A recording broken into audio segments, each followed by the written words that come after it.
Já, komið sæl. Það sunnudagur og þá eru synir Egils.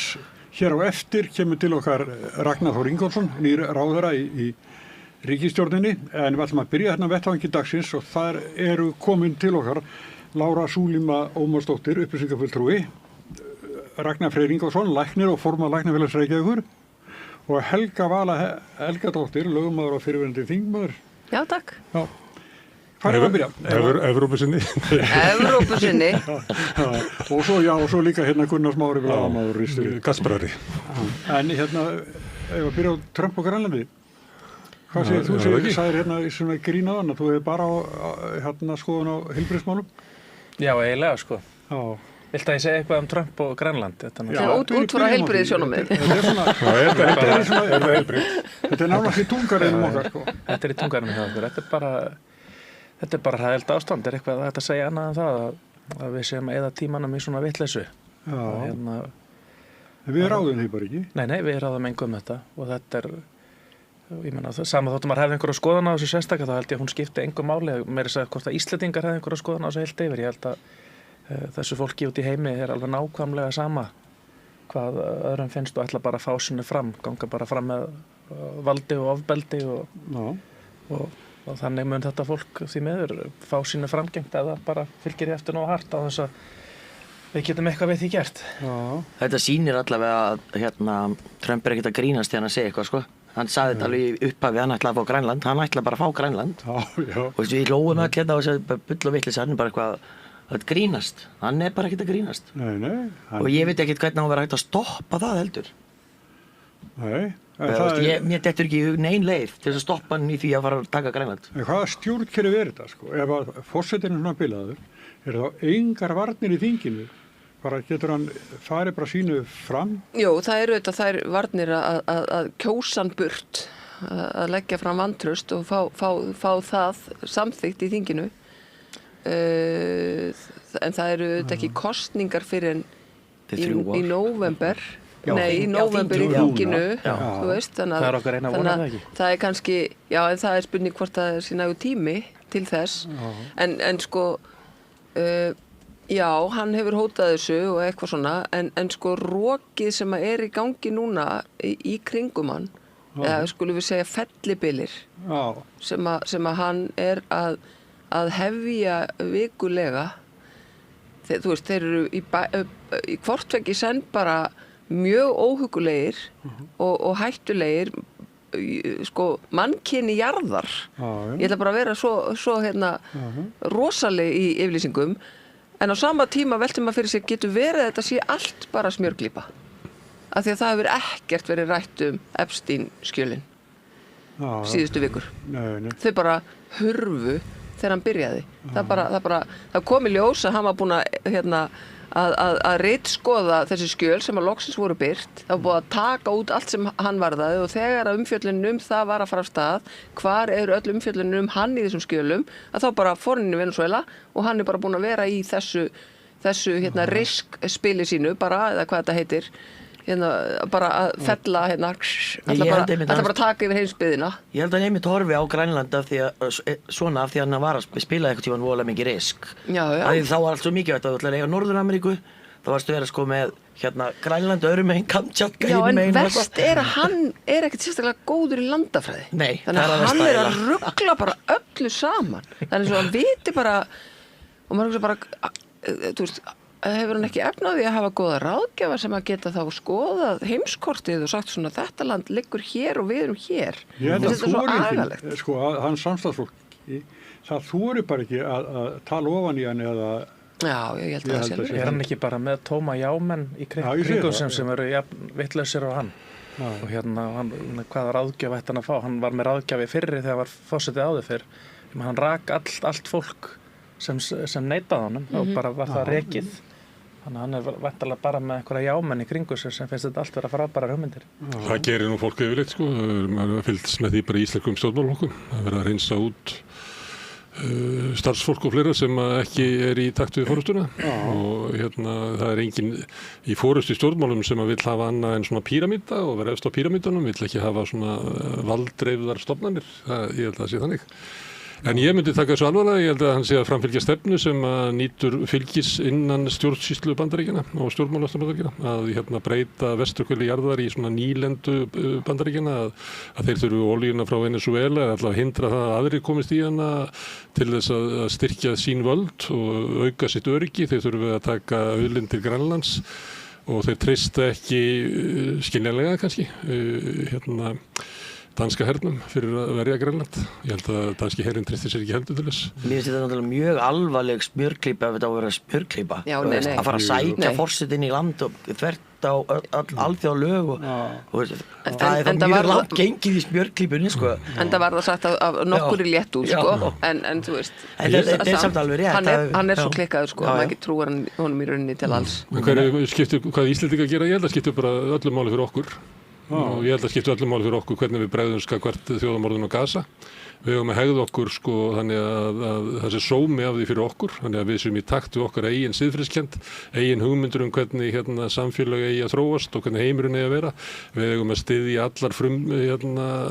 alla frumbyggja á norðurslóðum til þess að hafa völd á sínu svæði, ekki beygja okkur undir það að þetta sé eitthvað leiksvæði, eitthvað stórvelda. Við höfum bara að taka stöðu með hinnum sem er að tapa, sem er vaðið yfir, þar eigum við að vera og ef við gerum það ekki, þá mun heimurinn hrynja. Þannig að við verðum bara aldrei fyrir núna, þá skiptir máli hvað við erum að gera. Þannig að við erum ekki að gangast inn á það að segja nei Trump bara gerir það sem hann vill og við getum ekkert gert. Ég er bara alveg sammálaður og við höfum ekki, og ég vil að gera þá kröfu til íslenskra ráðamanna að þeir hætti þessari meðvirkni. Alveg bara ekki sendin í gær. Sko. Bara algjörlega. Sleikja þennan helvítis kallu. Nei, þú veist, og mér finnst það ekki bara, þetta er líka bara, þú veist, í kringum okkur. Það eru allir í einhverju svona meðvirkni að þora ekki að segja bara, að tala hreint út. Mér finnst það bara mjög alvarlegt. Vanda út af þessu vegna þess að allir leiðtogar Evrópu hafa verið að sleikja mann upp og líka inn í Evrópusambandinu, inn í NATO. Starmer, það er eiginlega helst á Spáni sem þið finnið ykkur svona smá andstöðu. Alla Norðurlandaþjóðirnar, Eystrasaltsþjóðirnar, Austur-Evrópa búið að vera sleikið upp og núna standað frammi fyrir það sem ógnin kemur frá Bandaríkjunum og eru raunverulega svona í ykkur vandaði með umboð sitt sko í þessari baráttu. Þannig að þetta hefur að hafa gríðarlega áhrif á bara stjórnmála Evrópu og allir þessi flokkar sem að raunverulega ganga erinda Trump. Ég meina við höfum bara að fara að rukka fólk úr það, svo akkur ættum við að vera að hlusta á þetta lengur. En NATO lítur líka bara að vera liðin tíð ef hann fer inn í Grænland og tekur Grænland, þá er þetta ekkert NATO leikur til, sko. Já, það er svona gott sem en ekki alveg. En er það ekki rétt skilið þegar að hann getur sett herlið hvort sem er á Ísland, hann er með opin samning hér, hann getur sett eins mikið hermannum hér á hann langar og sama með skilst að sé einhver eldgamall samningur frá 1950 eitthvað við grænlendinga, hann getur sett bara eins mikinn her þar og hann listir sko og það er bara opið í aðra áttina, við getum ekkert sagt við því. Hann vil eiga þetta. Já. Já, eitt er að setja herlið, annað er að ráðast inn í land, það er auðvitað tvennt ólíkt, annað byggir á að styðja varnir þess lands en hitt auðvitað er annað, þannig að já.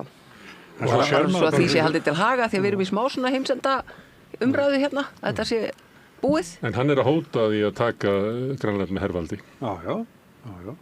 Já. Og svo er hann enn refsitólla á þær Evrópu þjóðir sem hafa lýst yfir stuðningi í Grænland. Hann er komin í stríðið. Hann er byrjaður. Hann er í stríðið, sko. Og ég meina, Evrópa lítur að fatta það. Að þeir eru í stríði við lykilland inn í NATO. Að tala NATO í dag er bara brandari. Sko. Ég held að þeir viti það alveg og gerir sér alveg fullkomlega grein fyrir því. Allavega frakkar, Þjóðverjar og þeir sem sendu herliði til að styrkja Grænland. Það voru ykkur 1 og 3 og 4, við settum 2. Já, en þeir voru samt sem áður að styrkja eitthvað og þeir munu bara gera meira. Það var bara svona fyrsta skrefið til að segja við erum tilbúin til að færa okkar herlið til Grænlands ef þú ætlar að koma, sko.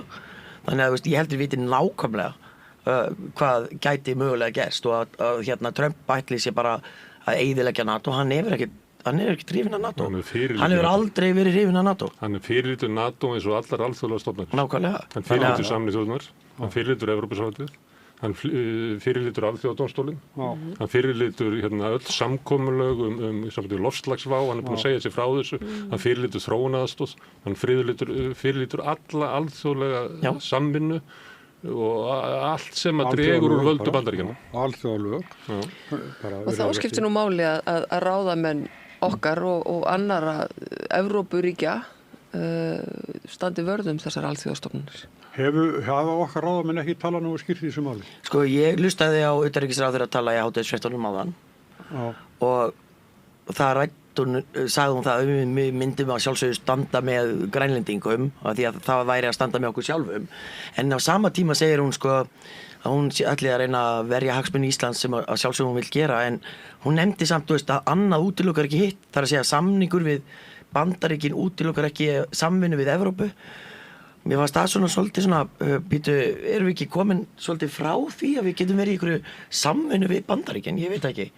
Eða erum við ennþá á þeim stað að það sé möguleiki, kannski? Það þessi samningur sem að Bandaríkin er með hérna, með að vera með jafn stór hestu hérna bara þeim sýnist, ég held að það sé ekki takmörk fyrir því. Þeir með að taka völdin á Íslandi ef þeir meta það svo að það standi ógn af þróunin á Íslandi. Það er engin allavega... Það geta hend ekki þig að út fyrir. Nei, ekki, ok. Nú verðum við aðeins að stoppa veisluna. Þeir geta ekki komið ráðist inn í landið og tekið yfir Ísland. Það er ekki í samningnum. Herinn getur komið hingað ef hann metur það að séu öryggisógn. Já, þeir geta ekki komið og handtekið okkur hérna. Já, það metur þessum öryggisógn. Það er ekki að setja einhverja nefnd. Ef þeir meta þessi ógn af þér, Helga Vala, þá er þú bara handtekinn. Ok, eigum við að taka upp léttara hjal? Við erum komið í eitthvað böngar sem að ég bara... Við erum með þennan samning. Nei, við verðum að byggja umræðuna á staðreyndum. Þetta er sérstakur samningur sem við erum með, þar sem að þeir geta að eigin mati, metið hér okkur ógn og ákveði hversu mikið herli á að vera hér. Það er ekki ógagvart okkur, það er ógagvart einhverjum öðrum löndum, ekki rétt. Þeir með það bara frá þeim standi ógn. Já, ég allavega hef ekki lesið þennan samning, þannig ég get ekki eiginlega að tala um hann. Við erum með þennan samning og þeir eru að taka yfir Grænland næstu nágrann okkar. Og eigum við þá að halda, viljum við vera með samningu við þetta ríki? Viljum við vera með varnarsamningu ríki sem að taka næsta land? Það er mjög góð spurning. Það færi mig að taka Grænland með offorsi, sko. Ég held að við vitum bara ekki hvað við höfum að gera. Þessum finnst mér alltaf að tala bara út frá þessu. Því, ég vorkenni stjórnmálamönnum af því það virðist ekkert virka á Bandaríkjamann. Það virkar ekki að vera ljúfur og góður og þægur, það virkar ekki að vera í mótþróa, það virkar ekki að vera hlutlaus. Þannig að maður veit ekkert hvað virkar ef nokkuð. Og það er náttúrulega erfitt að gangast undir þessa stefnu sem Bandaríkjamenn hafa upp þetta þannig svona maður getur sagt blatant imperialisma ætla bara að taka og sölsagt undir sig hvað eigum við að gera og segja við þessu þetta er raunverulegt ofurefli og við erum herlaus þjóð og við erum bara eiginlega undir þetta.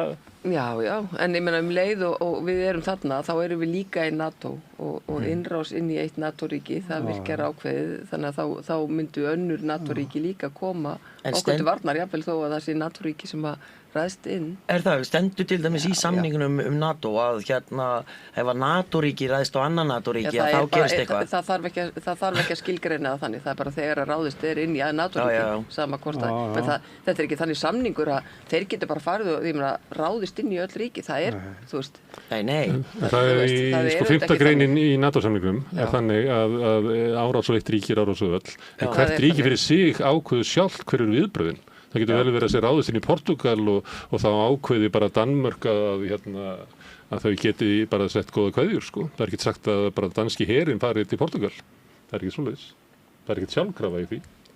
Nei, en það er samt í samningnum ákveðin varnagli að ef ráðist inn í NATO-ríki þá skuldbunda NATO-ríkin sig til þess að koma til aðstóðar þó að það sé ekki akkurat danski herinn sem að eitthvað, en þetta er samt skuldbinding sem að við erum auðvitað mjög veikburða, að því að við erum ekki með her þá getum við kannski ekki sendt neitt lið á vettvang, en við höfum verið að styðja með öðrum hætti að taka þátt í alls konar öðrum störfum.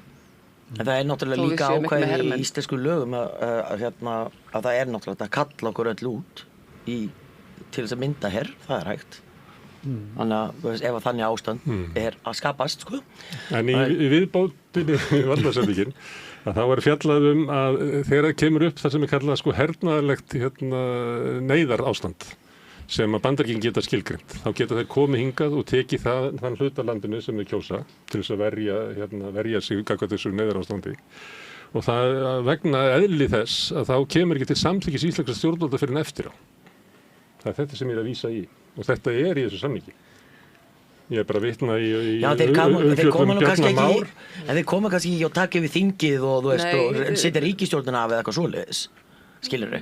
Þeir geta komið hérna með herafla og þess að verja og allt þetta og veist, eins og þau gerðu náttúrulega. Eins og við töluðum áðan. Já, en þeir komi ekki hérna og setja af ríkisstjórnina eða henda allir lögreglumönnum eitthvað til burtu. Það innrás, ég meina við horfum á að gera það í Venezuela og það er það sem hann er að hóta að gera á Grænlandi en samningur okkar við Bandaríkin, varnarsamningurinn gefur þeim ekki heimild til þess að setja af ríkisstjórn eða taka yfir landið. Það er ekki þannig. Þó þessi hernaðarlegt neyðartilfelli. Nei, það er ekki þannig.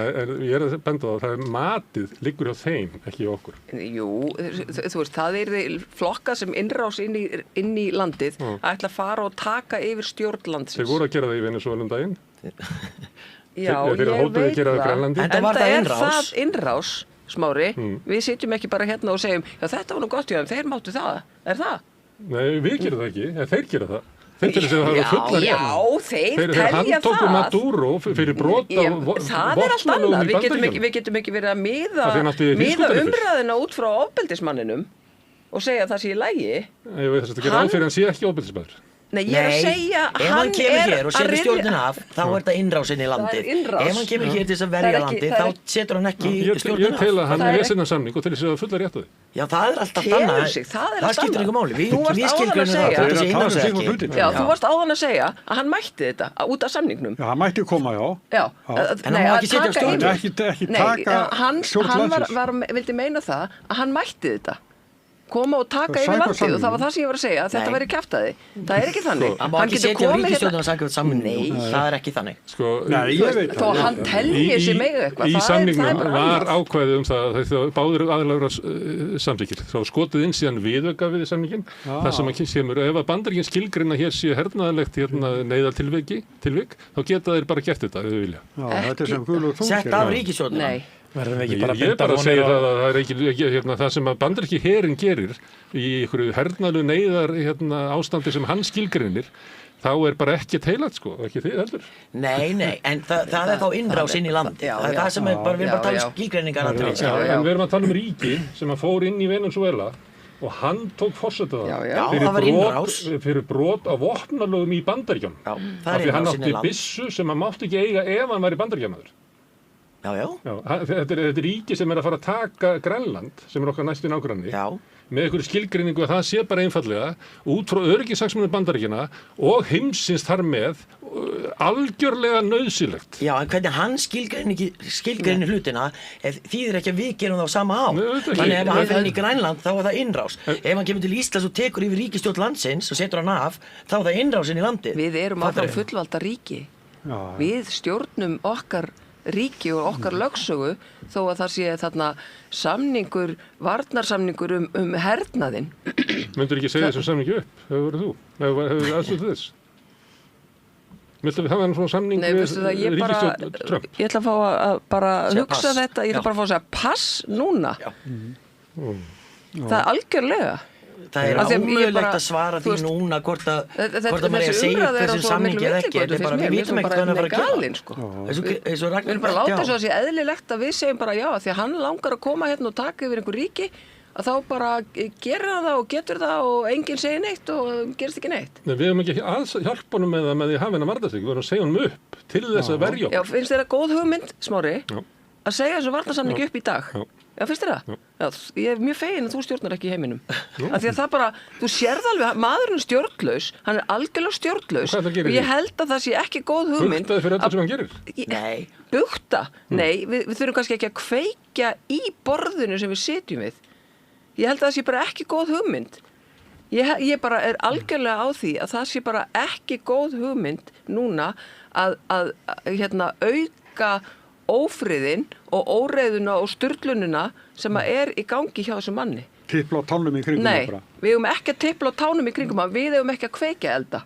Við eigum að vera mjög skýr í afstöðu okkar, við eigum alltaf að standa með alþjóðalögum, við eigum alltaf að standa með fullveldi Íslands og íslenskum hagsmunum, en við eigum ekki að kveikja ófriðarbál að óþörfu. Okay. Sko, Það líka frumskilyrði okkar. Ein leið til þess að standa við með höfum engan alþjóðalögum. her og við verðum að standa vörð okkur. Ein leið til að standa með alþjóðalögum að segja varnarsamningi við ríki sem fer ekki eftir alþjóðalögum. Það fráleitt að við séum með varnarsamningu ríki sem fer ekki eftir alþjóðalögum, skilgreinir næstu nágranna bara sem nýlendur sínar og telur sig hafa rétt á því að taka þær yfir. Það fráleitt að Íslendingar hafi varnarsamningu slíkt ríki. Já. Herðu, þá við getum tekið það bara upp ef Bandaríkin skánaði við viljið, en að vera með samning við Bandaríki Trump, minnst það bara fráleitt. En er ekki bara best núna bara að reyna að fela sig pínu? Láta hann ekkert vita við séu til. Þú veist, við erum bara eitthvað ég skilur ég bind allar vonir við að vera pót í hann eitthvað. Ég bind bara allar vonir við þessar kosningar sem verða núna í ár að hann muni missa bæði Senat og þingið já, aftur hann búinn að segja hann búinn að ía því hann ætla að sleppa því en verði þær kosningar þá ég nokkuð viss það að það falli honum í óhag og þar mun verða líklega hann verður það, nú veit ég ekki hvað heitir, hann verður kærður að impeached. Ég hugsa að það verður gert undir eins og þá hans forsetatíð að miklu leyti orðið máttlaus. Það tekur nú kannski 2 ár sem eftir eru. Já, vonandi mun það bara halda honum upptæknum. Þannig að ég held að eina sem við getum gert að binda sem mestar og bestar vonir við það að hans flokkur tapi núna í næstu kosningum og það muni vera endalok stærstu áhrif hans. En því að við erum að tala að við þurfum að taka afstöðu til þess sem tala gegn því að við hefðum ekki áhrif. Ef að hugmynd meirihluti Íslendinga að það sem að kalla play dead, þykist bara ekki vera til, þá hefur það yfirleitt ekki virkað. Og allra síst gagnvart svona ofbeldismönnum sem eru með fasíska tilburði í eigin landi og eru að reyna að útbreiða það heiminn.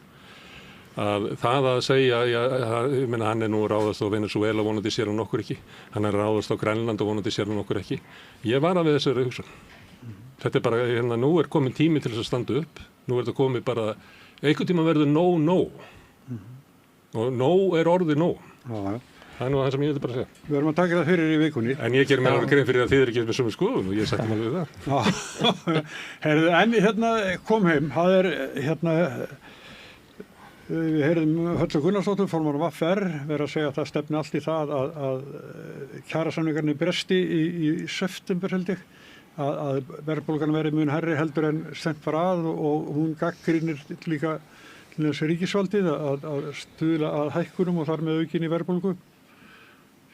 Þetta alveg handónitt mál til að ræða? Þetta ekki stórmál?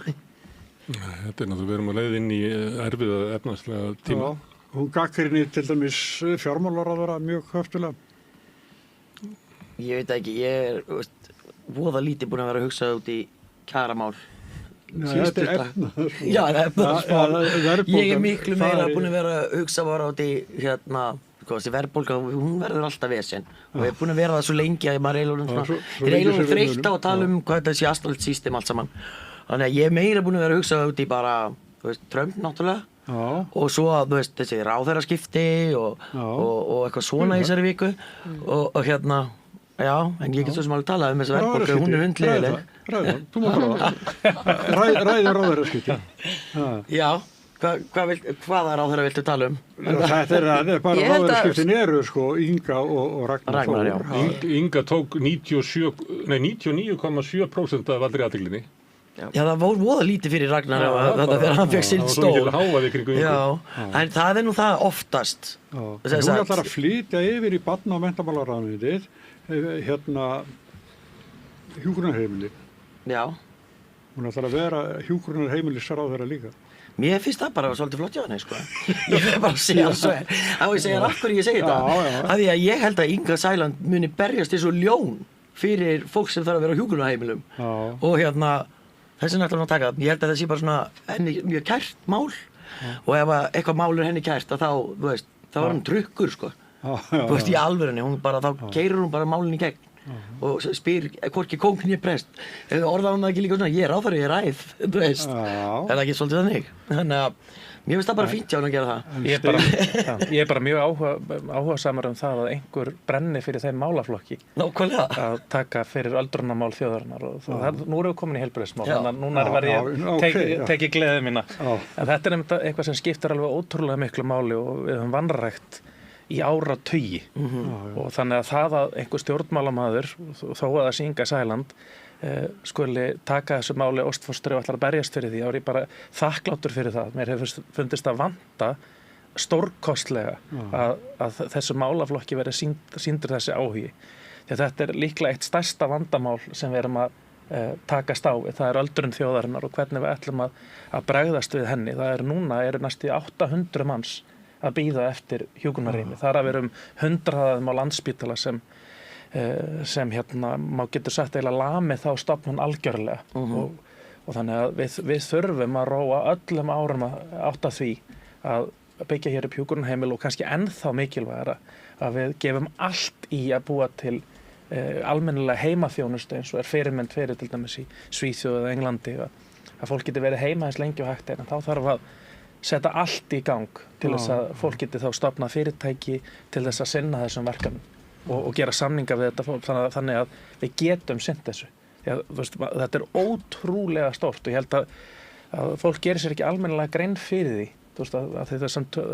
við sýnum aldrei þessar tölur og veltum þessi ekki fyrir okkur og við áttum heldur ekki á því að við verðum í þessari stöðu bara eftir eitt augnablik. Það er örstutt í það að við munum þurfa að nota þessa þjónustu eða foreldrar okkar eða af og amma og það er ótrúlegt að þurfa að horfa upp á þessa bið sem er í kerfinu núna. Og ég er svo sammála, þessin er ég bara ánægð að hún takir þetta með sér því að hún brennur fyrir þennan málaflokk og hún hefur sagst alltaf að gera eitthvað í þessu og bara allt í kringum mig er fólk sem er að bíða sem að eiga foreldra sem eru á biðlista eftir að komast inn á hjúkrunarheimili fólk sem er orðið svo lasið að það er jafnvel búið að missa sjón það er búið að missa hugan eða er komið með Alzheimer það er bara fólk sem getur ekki hugsað sjálft sig heima og þá eru afkomendurnir að fara kannski 2-3 á dag heim til þeirra til þess að halda þetta er ótrúlegt og það er bara þarf að laga þetta og hefur þetta lagað þetta fyrir löngu svona 10-15 ár síðan við erum að byrja miklu fyrir bara til þess að ég flutti heim fyrir 10 árum síðan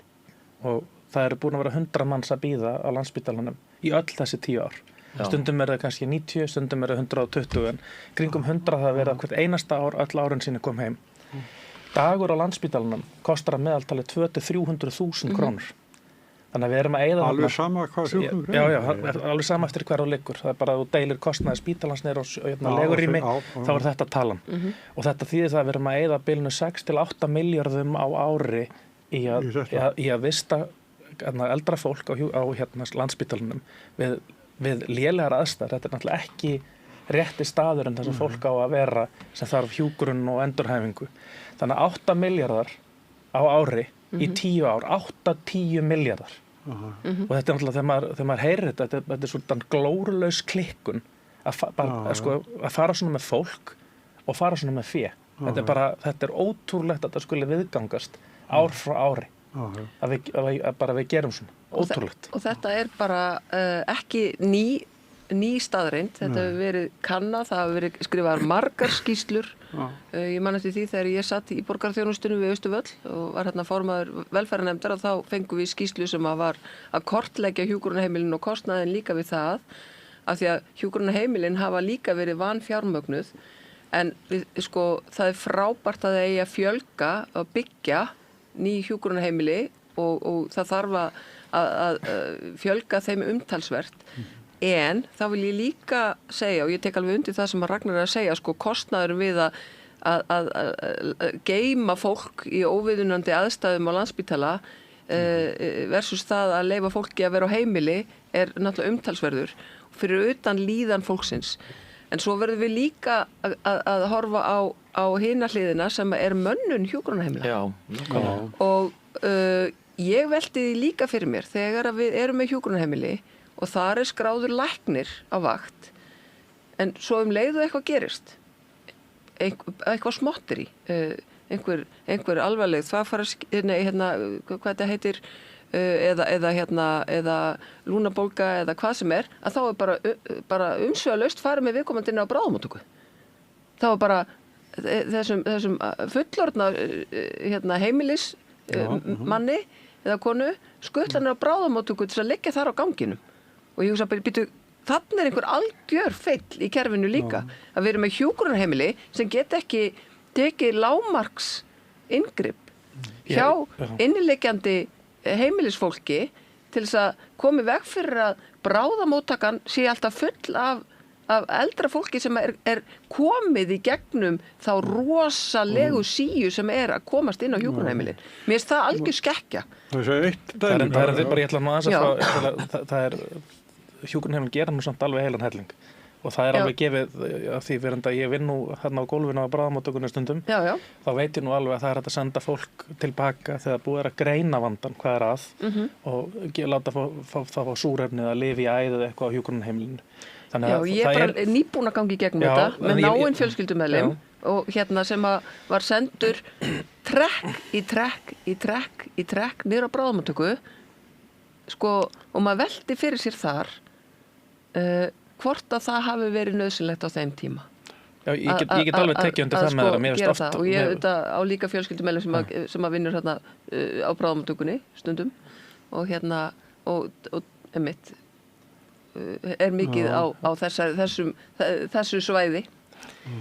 Já, ég get alveg tekið undir það. Það er bæði full mikið sent inn á bráðamóttökuna en oftast held ég það sé gert í góðri trú að það sé verið að reyna að hjálpa viðkomandi að fá rétta greiningu því að það er náttúrulega eins og segir, stundum þarf að gera myndrannsóknir, gera viðandi blóðprufur og annað og þá var oft sent inn á bráðamóttöku til þess. En ég get alveg tekið undir með það að manni finnst að það ætti að vera hægt að beita meiri þjónustu á hjúkrunarheimilunum og hafa einhver tækifæri þar til að bæta í þegar það er einhver alvarlegri veikindi. En þá þarf líka að fylgja fjármagn frá ríkisvaldinu inn í hjúkrunarheimilin og aftur vil ég svo tala mönnunina af því að við höfum sýnt mjög svona fjandsamlega afstöðu í garð fólks af erlendum uppruna. Hjúkrunarheimilin á Íslandi, það er útilokað að þau séu rekin með eingöngu innlendu starfsfólki og á þessu hjúkrunarheimili sem ég var að vísa til þar sem að náinn fjölskyldumeðlimur í dvaldi, blessuð sé minning hans, að þar var yfirgnæfandi meirihluti af erlendum uppruna. Ef ekki bara nánast allir. Það voru þeir sem voru inn á skrifstofunni við tölvuna og voru svona raðanir á vaktir. Það var venjulega fólk sem er hér fætt og uppalið en fólki sem annaðist þá heimilisfólkið var yfirgnæfandi meirihluti af erlendum uppruna. Við Smári höfum nýlega reynsla þessu. Þannig ég veit ekki hvernig þau ætla að fara því þegar þau eru búin að skúbba út öllu þessu fólki. Já, það var svolítið móður okkar, hún datt svo mikið. Já. Og þá er ég að spyrja, er ekkert að þetta gera? Jú, það eru til mottur, við leiðum stíða og þá hringi í bjallan. Já. Þá segir ég, það leysir þá það. Nei, við eigum ekkert svoleiðis, þá. Það bara vissi þetta var til eitthvað, en þetta var ekki til inn á hjúkrunarheimilinu. Það bara... Ég tek undir þetta með gott hjá Ingu að keyra á þetta. Mér finnst svona kannski 10 ári þar á undan þá var alltaf þeirra að vera að tala að við þurfum hjúkrunarheimili. Þá var sagt, það er náttúrulega við ætlum frekar leggja áherslu á þjónustu á heimilum fólks og fleira þannig að fólk þurfi ekki að koma á hjúkrunarheimilin. Og eru það því? Nei, við erum ekkert að því. Þannig að það var ekkert gert. Og mér finnst með öldrun þjóðarinnar og hverjir nota heilbrigðisþjónustu þá myndi ég halda að þyrftilega endurskipuleggja bara heilbrigðisþjónustuna, heilsugæslun og eitthvað fleira með tilliti til þess hverjir eru að koma þar og þurfa á þjónustu að halda. Það er miklu meira gamalt fólk í dag heldur en var kannski þegar svona grunnurinn af þessari hugmynd var búin til fyrir 50 árum með Guðmundarinnar. Það sem var bara allt öðruvísi aldurssamsetning og allt öðruvísi samsetning, kunnahóps heilbrigðiskerfisins heldur meira í dag. Þannig að ég held að ég myndi vilja sjá bara svona rísa átak, ekki bara uppbyggingu heilbrigðiskerfisins, heldur líka þjónustu á heimilum sem að því þú varst að minna á mömmu, þá var það oft hugmynd frekar en raunveruleiki Það var fólki kom bara ekki. Öldrunarlæknar hafa talað fyrir þessu öldrunarlæknar þjóðarinnar, Pálmi og Jón Eyjólfur og Jón Snædal og fleiri. Þeir eru komið hingað og talað um þetta. Já, þeir hafa talað fyrir þessu síðan bara þeir mættu á skerið og komnir úr sérnámi, það eru upp á 1980, þannig að læknar hafa verið að benda á þetta í áratugi og við skulum ekki láta að koma okkur eitthvað á óvart að þeir sem eru fæddir fyrir 75 árum síðan verða 75 ára í ár. Þú veist, við vissum hvað margir fæddust þá, alveg eins og við vissum hvað margir fæddust 1951 og verða 70 Þetta reddast. Já, en það er svo skrýta að við hefum ekki reiknað með þessu, því það er vitað, þetta eru þekktar stærðir. Þessi þjónusta heim samt, sko, þetta er frábær hugmynd, en það vantar bara fólki til þess að sinna sig og þannig að eins og þú segir, það kemur enginn. Það er alveg að bíða, já, hún er að bíða eftir að fá þjónustu heim og býtu hver á þá að vera þjónustan á meðan og hún er að bíða eftir að fá þjónustuna heim. Það er engin, nema bara aðstandendur. Og svo er nýgengi örorku kvenna um 60, sko, umtalsvert. Það eru 25%, það fjórða hver kona er komin á örorku og miklu leyti má rekja það til þess að umönnunarbyrðin er á þeim, rosa mikið, á foreldrum og svo börnum sem þarna eru þó orðin fullorðin oftast, en þarna þá bara tekur umönnun við aldraða foreldra við. En að því eins og Ragnar er að benda á að þá hafa öldrunarlæknar verið að tala um þetta í 40 ár og þeir hafa komið hingað og talað og eins og oft gerist þá maður hlusta á þess að bara þetta er algjör no-brainer sem er verið að stilla hérna upp og þá veltum maður fyrir sig hvernig stendur á því að sú skynsemi sem kemur fram í hugmyndum þessara lækna. Þetta er ekki auki fjárkost, þetta er sparnað raunverulega sko. Þetta er bara breyta kerfinu þannig að þjóni betur almenningi. Það sé betra að vinna þarna, fari betur með peninga við sem að gera þá hluti sem það þarf að gera. Af hverju kemst þetta ekki inn á borð stjórnmálana? Því ég var að leika áðan að fjölga hjúkrunarheimilum, nei við höfum frekar að gera þetta, svo er þetta heldur ekki að gera það, þannig er allir bara bánsa vandamálinu í burtu til þess að losna við það, kannski út úr heilbrigðisráðundinu yfir í félagsmálaráðundið eða sveitafélagin að kasta þessu aftur tilbaka og við erum með vanrækta þjónustu hvert 2000. Bara vegna þess að það er eiginlega engin ábyrgð í kerfinu til þess að breyta stefninu þannig að hún virki.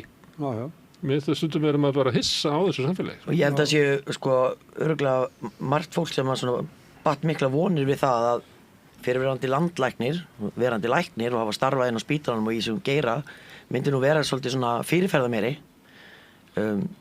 sem hún bara valla sést.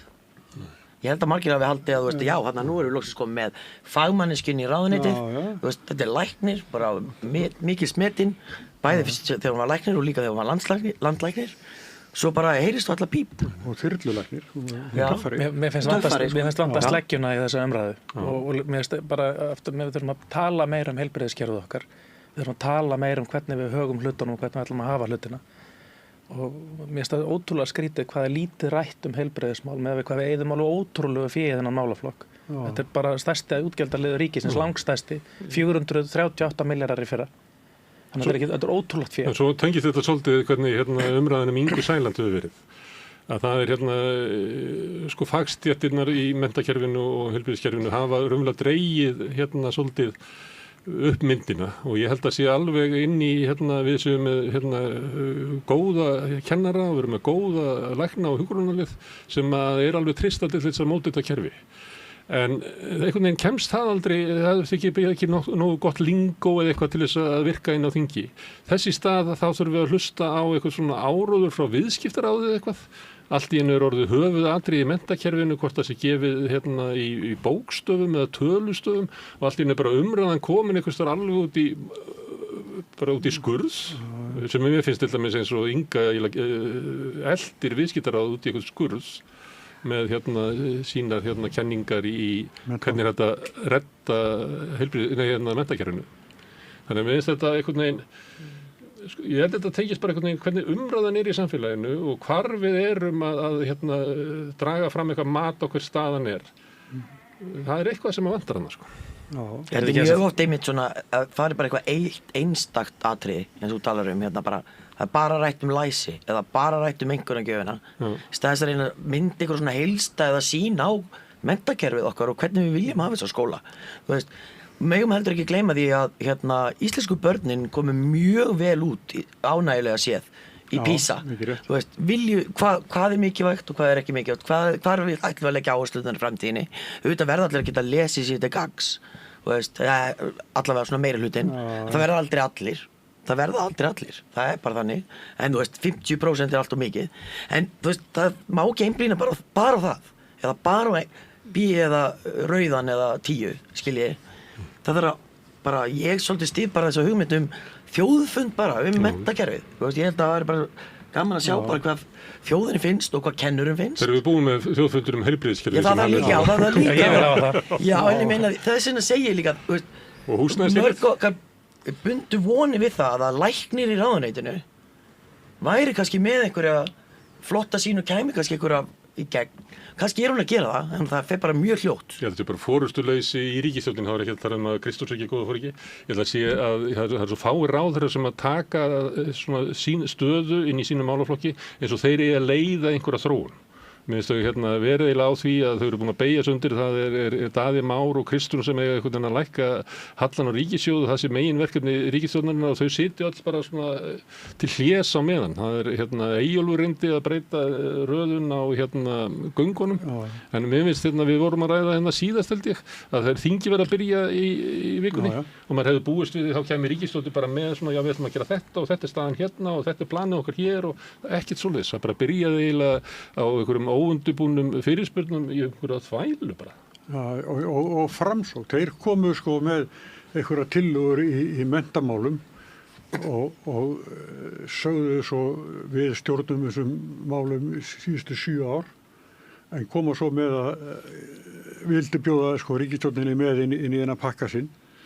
Það gera rannsókn á stýringu Framsóknarflokksins á menntamálum. Já, sem þeir voru búin að stjórna í 7 ár. Já, nákvæmlega. Það er nægan tíma. Já.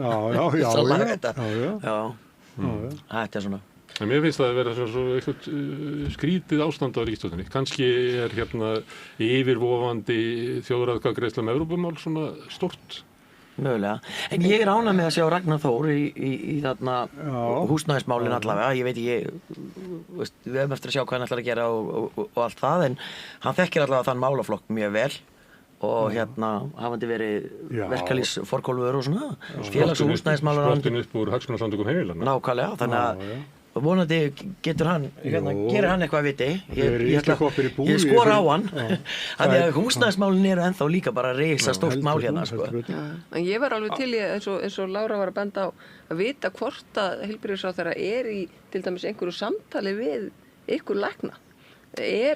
Hafið þið fengið að sjá eitthvað plan, eitthvað, þú veist, hvaða hugmyndir hún hefur sjálf varðandi það að styrkja og byggja upp þennan risastóra innvið sem við erum með í heilbrigðiskerfinu sem er bara grundvöllur velferðar okkar. Já, við fórasta læknafélag hefur nú farið að hitta hana held í tvígang, það er enda langt síðan seinast og við höfum óskað eftir fund með henni og við höfum gegnum tíðin átt ágætt samskipti allavega við Willum, við hittum hann mjög reglulega, áttum mjög gott samtal og það var náttúrulega óskandi að svo væri en ég hef ekki orðið var við að það sé búið að birta einhverja svona áætlun annað en það að það er að efla hið opinbera kerfi og ég veit ekki almennilega í hverju það felst. Hið opinbera kerfi Ég meina það er bara fínt, ég meina það er ekki bara að efla öll kerfi. Nei, það er svona opið. Já, frekar. En Samfylkingin var náttúrulega með mjög skýra línu í kosningunum og það var náttúrulega að allir skyldu fá heimilislækni eða vera með svona eitthvað heimilislækna teymi eða eitthvað svona heilsugæslu teymi og ég sakna þess að sjá ekki meira það.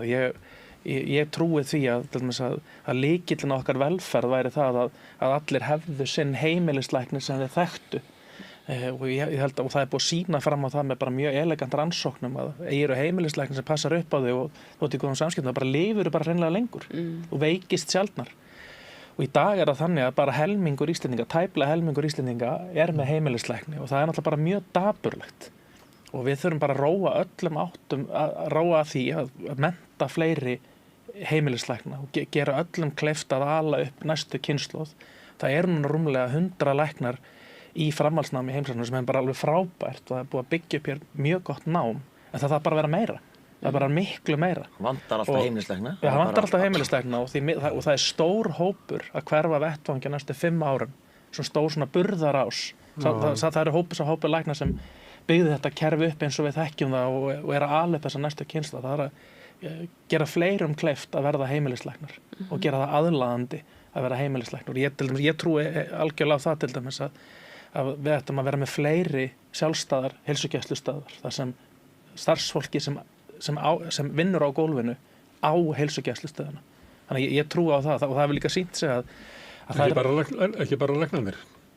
Ekki bara læknarnir sem eiga. En sem komið hefur það verið þannig að það verið læknarnir hafa tekið sér saman og stofnað heilsugæslustöðvar. En getur það haft þetta bara í félagslegri eign þeirra sem líka í hjúkrunarfræðingar? Bara akkur ekki. Ég trúi bara því að ef fólk sem vinnur á gólfinu ber ábyrgð á sem er í samskiptum við sjúklingana, ef það á verkefnið, þá gerir það betra, leysa það betra á hendi. Og það sýnir sig líka í þjónustukönnunum sem sjúkratryggingar hafa gert síðustu árin. Þar skora bara sjálfstætt reknu heilsugæslustöðvar langefst. Ég er nú hjá sjálfstætt rekinni heilsugæslu og hún er nú ekki að standa sig neitt voðalega vel. Nei, það er bara að verða að segja það. Það tekur marga vikur að fá 1 tíma hjá 20 mínútna tíma hjá heilsugæslu. Það er alveg hárrétt. Það standa allir höllum fæti. Það virðist vera. Já, ég meina ég er með mína stofu uppi á Höfða. Ég meina sem er hátt skrifuð heilsugæslunni, menn það eru samt 28.000 skráðir. Já, vá. Sem er sko langt umfram getu stöðvarinnar að sinna. Og það segir sér sjálft að þegar það er óheft skráning þá bitnar það á þjónustunni sem þar er veitt. Þannig að ég viss að samúð með því að þetta er erfitt fyrir alla. En ég held samt að það sé ennþá þannig, það er undankomin 2 ár síðan síðasta þjónustukönnun var birt, en það var samt, þó að það hefði hallað undan fæti, þá voru þið samt að standa sig best. En svona áratuga vanræksla á heilbrigðiskerfinu er bara að bitna mjög harkalega á öllum innviðum og það verður bara svo dýrt. Þetta er miklu dýrara að gera hlutina svona illa. En ef væri ekki, kannski er þetta galin hugmynd hjá mér, en ég hef oft pælt í þessu, er ekki hægt að vera með eitthvað svona spjallgátt, þar sem ég get sendt á minn heimilislækni spurningu, skilurðu, og svo fæ svar frá mínum heimilislækni, hann takir kannski, og ég get alveg greitt fyrir það, ég er ekki að segja að það þurfa að vera ókeypis, en þú veist, getur ekki... Og á ekkert að vera ókeypis. Sé bara heimilislæknin takir klukkutíma á dag að svara bara einhverjum tölvupóstum. Þeir eru í því. Nei, ekki minnistu. Jú, en það... Ég má ekki eins og senda læknum minn póst. Heilsuveran var sett á fyrir nokkurum árum síðan, ég held að sé 6 ár síðan, var bara opnað. Og fyrsta árið var þetta bara dásamlegt, það var bara 5.000 skilabóð og þeir áttu að bara nógan tíma. En svo bara liðu 5 ár og þá var allt í raun 400.000 skilabóð. Og læknarnir voru að eyða 2-3 klukkutímum í að svara svona fyrirspurnum. Og það náttúrulega bitnar þá á annarri þjónustu sem þeir veita. Og þeir ákvaða margir hverjir að forgangsa klínískri þjónustu. Þá sjúklingarnir sem eru með bókaðan tíma að gera það, leysa það vel á hendi. Og þannig að þetta er ansi snúið hvernig á að gera þetta. Ófremdar ástand svo að lýsa. Þetta er bara mjög erfitt held ég í dag. En fyrsta leiðin held ég sem er bara að leyfa heilbrigðisstarfsfólkinu á gólfinu að skipuleggja þjónustuna. Þeir vita best hvernig á að gera það. Fáið þið skipulag frá yfirstjórn spítalans til dæmis? Sem að þið sjáu það ekki alla eða eitthvað? Já, ég meina, sko, ég starfa ég ekki í heilsugæslu. Ég starfa annars á stofu og svo er ég með að vinna á Landspítalanum. Og það er náttúrulega, við höfum okkar frelsi að veita þá þjónustu bara, þú veist, í samskipti á sjúklingar, en skipulag stofnunarinnar er ekki í okkar höndum, það er einhver annara. En já, ég segi, er það skipulagið, er það svona gallað í ykkar huga? Og eitthvað hefðu geta gert þetta betur, ódýrar? Já, ég er nokkuð sannfærður það að þú treystir bara fólkin í framlínunni sem eru sérfræðingar á sínu sviði. Þá gengur þetta bara vel. Þú getur gert það í opinberu rekstri alveg svo einkarekstri. Ég held að það sé bara einfaldara. Nei, það er ekkert einfaldara. Ég skal nefna dæmi. Ég skal nefna að því ég hef nú ágæta reynsla því sjálfur að því ég er búin að byggja upp þjónustu bæði hjá opinbera og í einkarekstri. semst í COVID, við munið eftir því, það 7 ár síðan að það var. Ég lagði alltaf til að þú fengið velun fyrir nýsköpunarvelun fyrir að byggja upp. Það var ekkert bara ég, við vorum bara hópur af heilbrigðisstarfsfólki, læknum og hjúkrunarfræðingum og öðrum. Það var innan eins og Já, en það var líka bara hreinlega þannig að þar bökkuðu bara allir frá. Það var engin stjórnandi að þvælast fyrir. Það var engin stjórnmálamaður með einhverjar hugmyndir. Nei, þeir bara leyfðu okkur bara að gera þetta. Og við fengum bara bókstaflega opinn tékk, ekki það sem þessi gerðum kostaði neitt mikla peninga. Við fengum bara að gera þetta eins og okkur fannst þetta best. Og viti menn, þetta lukkaðist bara nokkuð ágætlega hjá okkur. Við byggum til göngudeild, við forgangsröðum inn á þá göngudeild, við stýrðum innlögnum inn á spítalann. Syndu fólki heima í símtölum? Já, og ég meina, og það gekk bara ótrúlega vel. Og við hefum að þetta, lærdómurinn sem áttum að læra því, hefði verið að gera meira af svoleiðis. Að flytja þessa þjónustu yfir á öldrunarþjónustuna. Ég var alltaf að reyna að halda því fram hér. Hvílík snilld búið að finna hann upp. Flytjum þessa reynslu yfir í þjónustu við aldraða heima, því að það var mann orðið gömul og maður átt að segja lofu hvað það var. En það gerist ekki. Nei, eftir, ég held að það er ennþá tími til að læra af þessu, sko. Vandamál er ennþá að núna og það er ekki eins og 7 ár, þú veist, þetta byrjaði fyrir 6 árum. Já, þetta var hérna í mars 2020. Já, þá vorum við í þessu. En þannig að ég hef alveg trú á því eftir í öllum málaflokkum innan heilbrigðiskerfisins. Það er bara að leyfa fólkinu á gólfinu, á þvagfæraskurðdeildinni, á krabbameinsdeildinni, á geðdeildinni, á Kleppi, wherever. Bara gjöru svo, þetta er verkefnið ykkar, leysið þetta eins vel úr hendi og þið trúið og gera það með þeim aðferðum sem þið haldið að séu bestar. Og viti menn, ég er nokkuð sannfærður að það muni fara betur úr hendi heldur en eins og við erum að gera hlutina núna. Ragnar, þetta er ekki svoleiðis núna. Til þess, læknar og annars starfsfólk á deildinni, að það fær það tilsögn frá stjórnendum. Við náttúrulega erum bara með ytri ramma sem er bara stofnunin og það fjármagn sem hún fær og sjúklingarnir koma og sjúklingarnir fara. Bæði heilbrigðisþjónusta og menntakerfi og fleira hefur verið stórskaða ykkur hugmyndum það að kallinn sem er með budduna, hann eigi að stjórna þessu. Það eigi að stjórna þessu öll í sambandi við ykkur svona fjárhagsáætlanir og eitthvað fleira og allt í einu verður hann sem er hvorki kennarinn í læknir eða eitthvað valdamisti maðurinn og hann hleður í kringu sig eitthvað fólki sem er búið að fara í MBA-nám og eitthvað fleira og allt í einu er eitthvað fólk með eitthvað allt önnur viðhorf sem ætlar að breyta stjórnunarkerfinu þannig að líti út fyrir að vera eitthvað dósaræðismiða. Allt í einu er það komið inn og byrjar að stjórna öllu þannig inn. Þannig að fagfólkið okkar í heilbrigðiskerfinu eða í menntakerfinu að það er ekki að móta kerfi lengur. Heldur upplifið það líka að það eiginlega fá aldrei að gera það sem það vil gera, að fókusi sig eitthvað allt annar staðar. Ég held að vera fínt að leyfa fólkinu bara að byggja upp þessi kerfi og setja þetta MBA fólk bara í framhaldsnám til Oxford. Svona eins og Finnar gera í menntakerfinu, bara talandi um finnsku leiðina, hún er einmitt þannig að þar er kennurunum treyst fyrir því að móta sína stefnur. Því þar gerist allt inn í kennslustofunni. Það gerist allt þar. Ekki þetta PowerPoint sjói MBA-massins. Það er með fullri virðingu fyrir því öllu, þá er það líka einhvern veginn þannig að það virðist vera sem að þeir sem hafa svona bestu þekkinguna í fæinu fari oftast bak við tölvuna, bak við skrifborðið einhvern veginn. Og svo er það mjög oft sko einhvern veginn ófaglærða fólki sem á svo að framkvæma allt sem að þarf að gera og það er sér maður víða í velferðarkerfinu að minnsta kosti. Það breytir góðum kennari í vondan skólastjóra. Já, þetta er bara víða kerfi og sérstaklega maður sér þetta inn í svona þessari félagsþjónustu og þar að við skrifborðið er fólk sem hefur menntunina á meðan að ófaglært fólk á að sjá alla þjónustuna. Ef ég má útskýra þetta með vonda skólastjóran, að þá er góðu kennari tekinn og gerður á skólastjóra og allt í einu er hann orðinn handbendi kallsins með buddunni, þannig að hann stígur út úr faghópnum og er ekki faglegur forystumaður lengur inn í sínum hópi og getur mótað hópin áfram. Heldur en hann alltaf sendiboði slæmra tíðinda frá einhverju sem að konstaði að nú ættum við að fara í 5% niðurskurð og hvernig við gera það, segir hann. Já, rektu bara eitthvað, segir hann og fer með þetta inn í hópin og er náttúrulega glataði skólastjóri.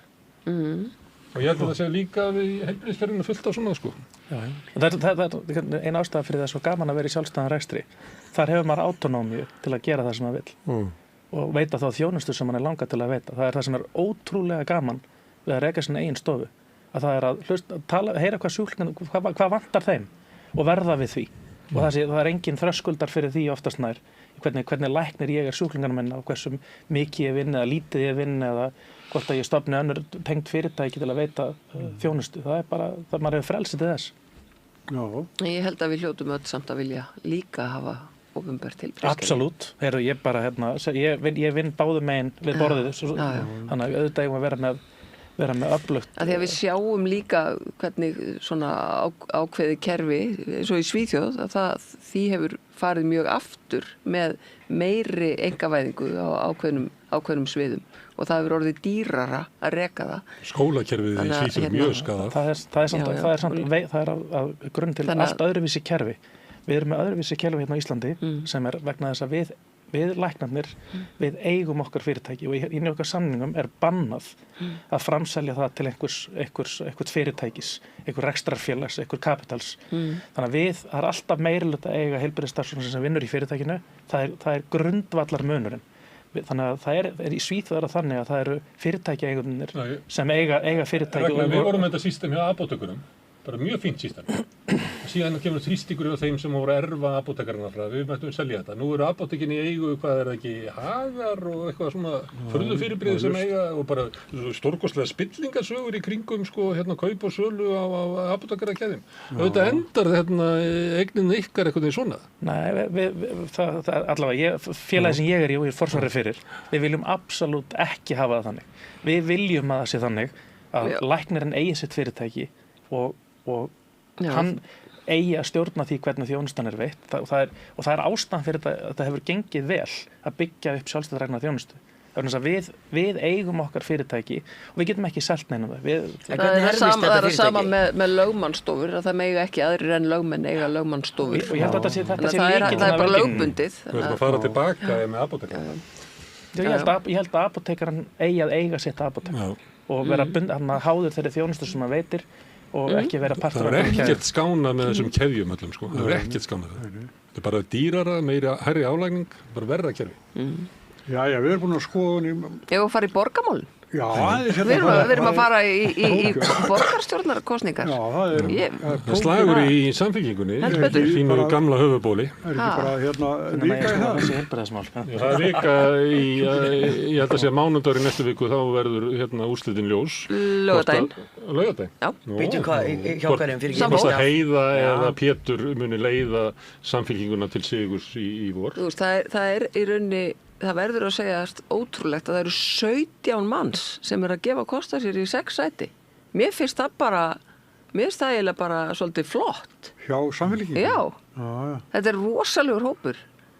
Af því að þú veist, það er búið að tala svo mikið skort á lýðræði og þetta er allt ömulegt og pólitíkin er ömuleg og flokkarnir eru glataðir og eitthvað svona. Og svo bara, ef maður horfir á, þú veist, þetta eru 17 manns. Og svo bara Sjálfstæðisflokkurinn ætlar ekki eins og að vera með prófkjör. Og ég man eftir því fyrir nokkrum árum síðan hvað sjálfstæðisfólk var að gera botlaus grín af Samfylkingunni fyrir að þora ekki í lýðræðið og ætla ekki að hafa prófkjör og ætla að vera með uppstillingu og eitthvað svona. Men þau eru ekki sem með prófkjör í borginni, þau eru bara með einhver uppstillingu. Það var til þess að sætta klopningin í flokknum. Þú kom með Guðlaug Þór að baki Hildi allt í einu. Þetta var gert í þess ég skil þetta alveg, ég er bara að tala um mér er bara svo geggjað að sé 17 manns, ég meina því ég held að séu 10 eða 12 eða eitthvað sem að bítast efstu 3 sæti. Verður ekki bara merki slæmt atvinnuástand? Það er bara geggjað. Mér er svo ekki áhugavert að fylgjast með því núna einmitt að hvaða kandidat Sjálfstæðisflokkurinn styður augljóslega með að við fréttaflutning Morgunblaðsins og hvaða kandidat Sjálfstæðisflokkurinn styður í prófkjöri og Samfylkingunni. Þeir vilja náttúrulega Heiða Björk vinni að þeir trúa því líklegast að Hildur eigi meiri möguleika gegn Heiðu heldur en Pétri og ég held það. Þess vegna eru allar þessar fréttir neikvæða fréttir ykkur fastegna viðskipti og eitthvað dót sem að Pétur gerði einhvern tímann í 2018 eða hvað það var í mokanum, skilur við. Það er bara, þeir eru bara að hamra á mokanum. Það var líka fyndið þetta, hann seldi þarna einhvern hluti í einhver fyrirtæki og það eru bara svona stríðsfyrirsagnir. Já. Að hann hafi mögulega grætt eitthvað á því. Og Mokkin heldur bara áfram að keyra á hann, sko. Þetta er það versta sem við fundum á Greymanni greinilega. Þannig að það er auðvitað að þeir vilja, sko, að heiða leiði Samfylkinguna, hafa einhverju trú á því að hún sé veikari. Já, ég lest þetta svona, ég veit ekki hvort þetta sé rétt. Já, ég er ekki vissum að þetta sé rétt metið hjá þeim, sko. En hún lét rannsaka, þessi viðskiptans. Já, Mokkin er ekki að segja frá því. Nei, það vísir sem maður er með þá hlið. Mér finnst þetta mjög áhugavert að horfa á fjölmiðlana svona, því að nú er langt síðan ég var orðið alveg þó nokkur ár síðan ég var í fjölmiðlum, þá finnst mér gaman að horfa á þetta svona, býtu, já, vísir eru þarna, þessir eru þarna, og þessir eru að segja svona, heimildin er með þetta og veist, maður getur alveg séð svona pínu, ég veit ekki hvað ritstjórnar eru, kannski er ég núna að segja eitthvað alveg ræðilega vont alla fjölmiðla, en þú veist, mér finnst alltaf áhugavert að sjá allar þessar neikvæða fréttir Pétur í Morgunblaðinu, ég er bara, já. En svo sem sagt Sjálfstæðisflokkurinn að Hildur mun leiða hann og svo þetta prókjur á Samfylkingunni en hinir flokkarnir allir. Já, ég veit ekki eins og ég hef ekki eins og heitt hvernig fór fyrir Sönnu og þeim, hvernig henda það? Nei, hún er bara Eru þau ekki 4 að bítast oddvitasæti í Viðreisn? Nú, bættist við 4. Já, það er rétt, það bættist við. Signý, Sigurðardóttir. En hvernig fór með þetta samstarf til vinstri? Ég hef ekki séð neina fréttir um það. Það er eitthvað verið að kjæsla saman. Já, það er ekki komið, sem sagt. Það er ekki tilbúið. Miðflokkurinn á líka eftir að finna Björn Ingi að leita sjálfum sér, ég held það. Björn Ingi er að leita sjálfum sér og Beggi Óla er búin að selja slotið í Garðabæ og er að, flytja til Reykjavíkur. En Framsókn, hvað er að frétta það? Nei, ég meina, hvað er að frétta Framsókn? Eru þeir ekki með landsfund eftir korter og það er engin formaður búin að já, eftir korter. Já, ég held að það farið þannig að gefa Ingi kost á sér og Sigur Ingi verði bara að vera áfram. Það er sagt lögunum það ekki þannig ef það er kosið og það er engin í framboði þá er engin formaður. Nei, þá ekki. Nei, hann siti bara áfram með flokki sem hann kyrði niður í 5%. Nei, en ég meina, það er skrítið að það sé þú veist, líja auðvitað já, þú veist það er nú líklegt en mér skrítið hvað þau eru eitthvað neginn. Liggja þau ekki bara öll undir feldi að reyna að finna vopnin sín einhvers staðar hana?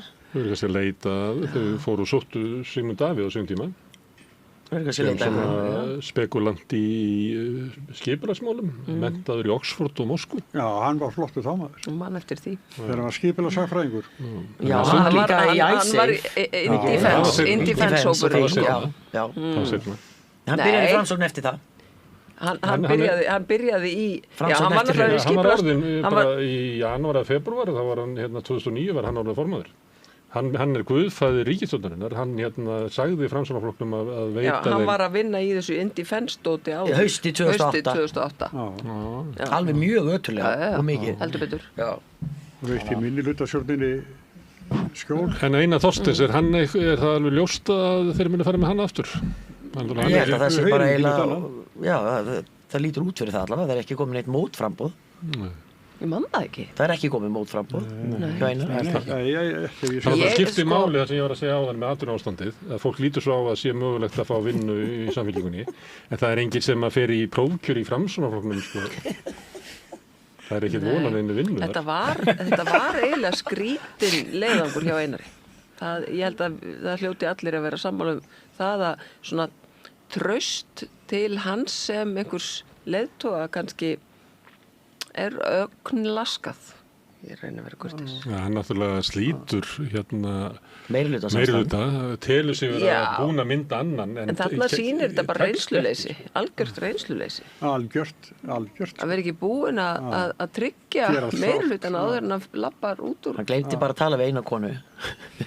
Þetta er gallis, mistök sem að fólk gerir oft að þú heyrir það sem þú vilt heyra. Já. Og ég held að hann hafi lent í því sko.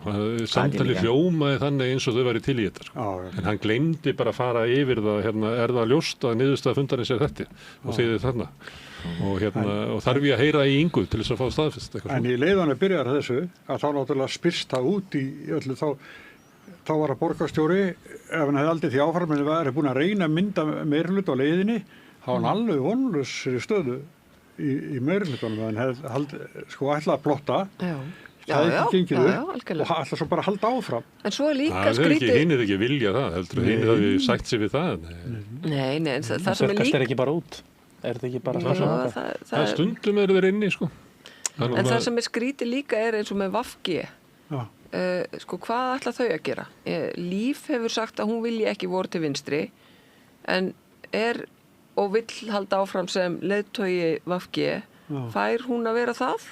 Það einhver strákur búin að gefa sig fram. Já, einmitt. Ungu maður sem fyrsta sætið. Sem að var oddviti hjá þeim í þingkosningunum til sami. Mikill svona umhverfis spekulant. Þú veist, það skrítið. Það eitthvað skrítið með borgina. Ég meina, er VG eitthvað núna? Er það ekki búið bara? Ég finn þetta. Ekki bara búið að loka því? Þeir eru búið bara. Og það ekki fjárframlög frá ríkinu lengur og ég held að svo sjoppa sé bara, það sé búið að loka henni. Minnst að hvort formaðurinn fyrir löngu búin að lýsa því yfir hún ætla ekki að halda áfram. Og þá sem að bara, hvað að gerast? Þetta skrítið, það skrítið ástand í pólitíkinni. En við þurfum nauðsynlega að hafa eitthvað vinstri í mínum huga, af því að, þú veist, vinstrið bara komið hinum megin við miðjuna og orðið hægri miðja. Já. Samfylkinguna í höndum hægri krata. Við verðum að hafa einhverja viðspyrnu. Ég held að ég alveg vissum að Sanna verður vinstramegin. Hún á kjöri, ég alveg samfærið það. Já, en hún þarf að fá reynslu með sér. Það þýðir ekki að Sanna fari í eina kosningabaráttuna fyrir ekki smári, með fólk sem hefur ekki verið náð sigrum. Hún þarf að fara núna og tala við eitthvað fólk sem hefur náð að landa sigrum í kosningum. Þá getur hún ekki talað við VG eða Pírata. Nei, ég er að tala um fólk á bakutjöldum, það ekki að raða því á lista. Ég er bara að tala hún þarf bara að vera með öflugri her með sér, af því að hún rosa flott og nýtur mikils trausts borgarbúa. Nú þarf hún bara að vera með maskinu með sér sem að kann að vinna, kann að ná sigrum. Já.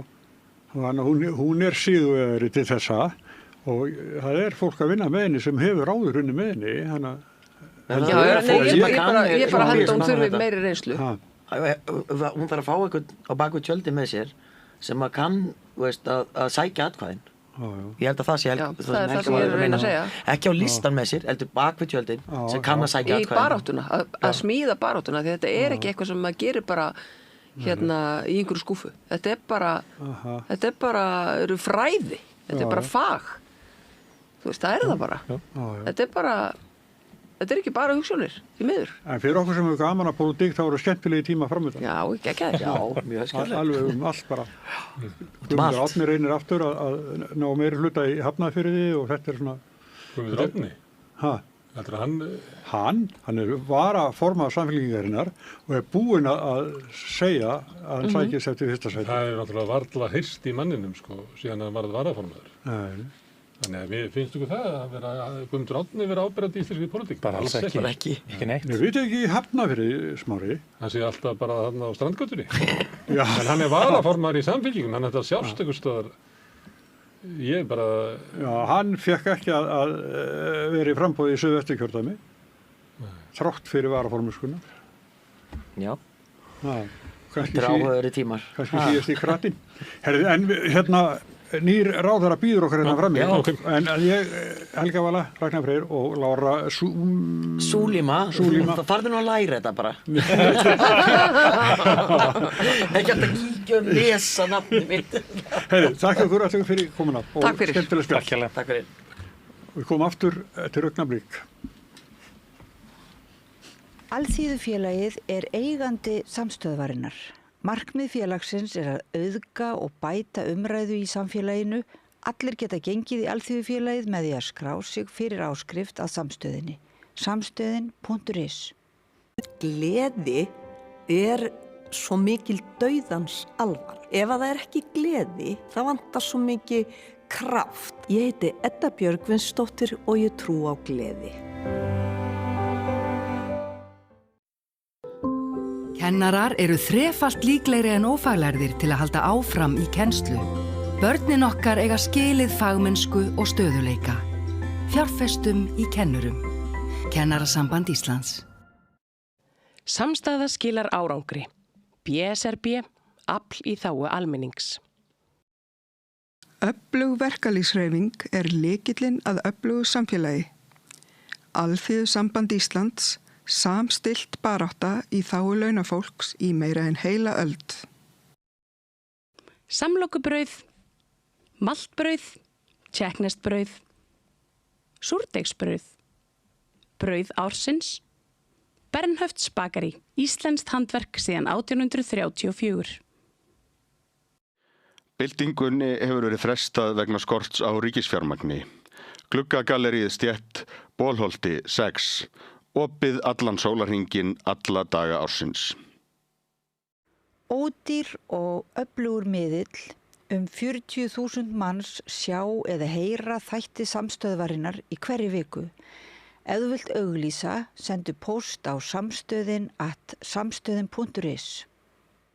Við lifum á tímum þegar þörfin fyrir opna og gagnrýna umræðu brýnni en nokkru sinni fyrr. Ég heiti Ólína Kjerúl Þorvarðardóttir og ég styð og vel samstöðina, sjálfstæðan og óháðan fjölmiðil. Hjálpið okkur að byggja upp dreifikerfi samstöðvarinnar með því að læka síður samstöðvarinnar á YouTube og Facebook.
Til okkar er komin nýr ráðherra, Ragnar Þór Ingólfsson. Þetta er velkomin. Takk fyrir. Hvað ertu búin að vera ráðherra í marga daga? Viku? Já, slett vika. Það var ég fór á Bessastaði fyrir slettri viku síðan. Þar var þetta allt formgert og síðan bara, já, það var, er maður búin að vera að koma sér inn í starfið og hitta skrifstofur málaflokkana sem að ég fekk í hendurnar og aðeins að kynast fólkinu og svona bara stimpla mig inn. Já, hvað líst þér á? Þetta er náttúrulega svolítið svona yfirþyrmandi í byrjun en varandi sko verkefnin og málaflokkana þá leggst þetta mjög vel í mig. Já. Það stundur verið sagt að ráðherrar sem að koma inn í ráðuneyti að þeir geti orðið mjög fljótlega húsvanir á ykkur orðaðar þannig geta verið talsmenn mála sem að fólkið inn í ráðuneytinu er reyka. Það séu alltaf fáir ráðherrar sem að koma inn með svona sitt plan inn í ráðuneytið. En það hlýtur að eiga við þig sem er búin að vera í húsnæðismálum í mest ekki hagsmunasamtökum heimilanna 2008-2009. Jú, eitthvað svoleiðis. Já, það eru eitthvað 17 ár. Og byrjaði að skrifa lífeyrissjóðakerfið fyrr. Já. Þannig þú lítur að koma inn í ráðuneytið með ansi skýrt plan. Já, ég er alveg með skýra sín varandi til verkefni sem að ég hyggst fara í og vinna áfram og það er kannski mögulega er það kannski ekki alltaf þannig að þegar ráðherra kemur inn í ráðuneyti að hann sé kannski búinn að kafa svona djúpt í málaflokkana. Ég hugsa að þetta gæti átt við ef að maður hefði fengið annar ráðuneyti það sem maður þekkir kannski málaflokkana síður heldur en maður gerir í þessu tilfelli að maður þyrfti svolítið að reiða sig á hvað sé stefnumörkun annara heldur en þá sín sem ég hef. Já, og þarna er fólk sem er búin að reka inn í ráðuneytinu, búin að reka húsnæðisstefnu undanfarin ára. En þú vilt breyta henni? Já, undir auðvitað forystu annara ráðherra, það er þeir auðvitað stjórna og ráða og setjandi ríkisstjórnir. Það er stefna sem að þú hefur verið ósáttur við? Já, það er eitt það hafa verið settar stefnur sem eru svo sem alveg ágætar og allt það og markmið, það hafa verið gerðir samningar við sveitarfélög sem að líta vel út en það sem hefur algjörlega vantað eins og þið þekkið er að fylgja þessu eftir og framkvæma það sem að markmiðin hafa átt að segja til og það er kannski svona svolítið stóri dómurinn sem að maður fellir á fyrir ríkisstjórnir og að hafa ekki náð að fylgja eftir þeim markmiðum og þeim stefnum sem þau hafa þó sett. Þetta hefur verið svipað og eins og var sagt þjóðarstofnun, ég veit ekki hvort þið munið það, að þegar þeir komið með þjóðarspá, þess að þetta verið fín þjóðarspá, það er bara að finna þjóðina sem þetta passar við. Þannig þegar það verið fínar húsnæðisstefnunar, en þær hafa bara ekki virkað og ekki gengið eftir. Þetta er nú verið talað um þetta mjög lengi, talað um að þetta verið komið nóg að glærumsýningum og þú ættir að vísa til þess að það er ekki nóg að hafa bara fallega stefnu, heldur verður stefnan að vera þannig að hún leiði til þess að almenningur hafi aðgengi að ódýrar og öruggar húsnæði. Það þarf að fylgja eftir þeim markmið og þeim stefnu sem að settar eru og ég ætla fyrst og fremst að fylgja eftir þeim markmiðum sem að ég hef sett mér og við höfum auðvitað verið að vinna þau verkefni sem ég er að taka til dæmis við núna eru mikið til verkefni sem ég hef komið að móta bæði í tíð þess þegar ég var yfir húsnæðisnefnd eða húsnæðisnefnd og málum Alþýðusambandsins á þeim vettvangi og sömuleiðis líka í aðgerðarhóp sem að ég settist í þegar ný ríkisstjórn var mynduð eða fljótlega upp úr því og við vorum nú að klára til dæmis eitt verkefni og kláruðum rétt fyrir jól breytingar á hlutdeildarlánakerfinu sem að ég kom að þeirri vinnu á sínum tíma að koma því kerfi á.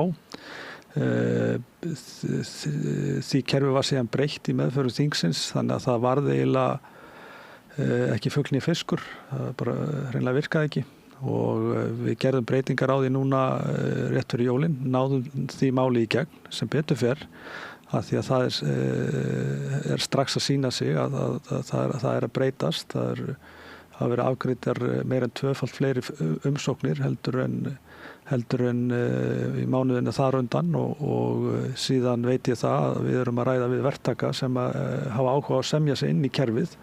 Það er búið að opna svona fyrir meiri sveigjanleika þar og hlutdeildarlánakerfinu var ætlað í upphafi að það yrði gert með svona þríhliða samkomulagi og Svo ríkis seljanda og kaupanda. Já, og þannig að það yrði byggt inn í kerfið, ekki þannig að kerfið myndi búa til aukna eftirspurn inn á húsnæðismarkað á þess að því fylgdi eitthvað frambúð. Það sé ekki verið að bara auka aðgengi að lánum sem þrýstur upp verði, heldur séu þær íbúðir sem að fara þarna inn séu ekki of dýrar og það er ekki hugmyndinu. Þetta er skostkerfið ekki sem að vera bent á, ég held að það verið ekki alþjóðsambandið sem bent á þetta, svo verður þetta flutt til Íslands og þá er þessu alltaf breytt af því að verktakarnir eða einhverju vilja hafa þetta einhvern veginn öðruvísi og enda með þetta virkar ekki fyrir almenning. Það er eiginlega sagan. Já, þetta var þannig að ég skipaður í aðgerðarhóp í húsnæðismálum. Ég man nú ekki nákvæmlega hvaða ár það var, alltaf ekki verið í kringum 2018 eða eitthvað sluðið 17-18. Og þá var farið í þessa vinnu að finna leiðir til þess að koma tekjulega fólki inn á húsnæðismarkað og út frá hugmyndavinnu að þá förum við erlendis, bæði til Skotlands og Englands að skoða verkefni sem heitir Help to Buy eða hjálp til að kaupa.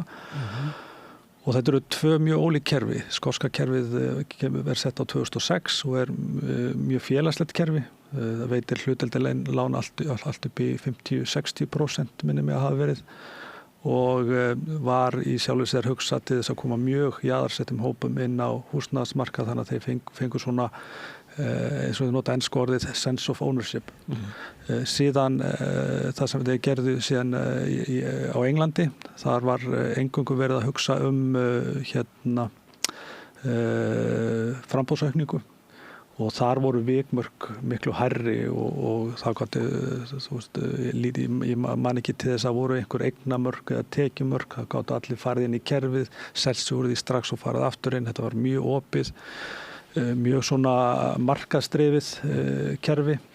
Við fórum svona blandaða leið og síðan þegar við vorum búin að móta þetta og þetta var þverpólitískur hópur sem ég satt í þá og síðan þegar þetta fer í meðferð þingsins þá tekur þetta mjög miklu breytingu. Það er opnað fyrir það að kaupa eldri eignir og raunni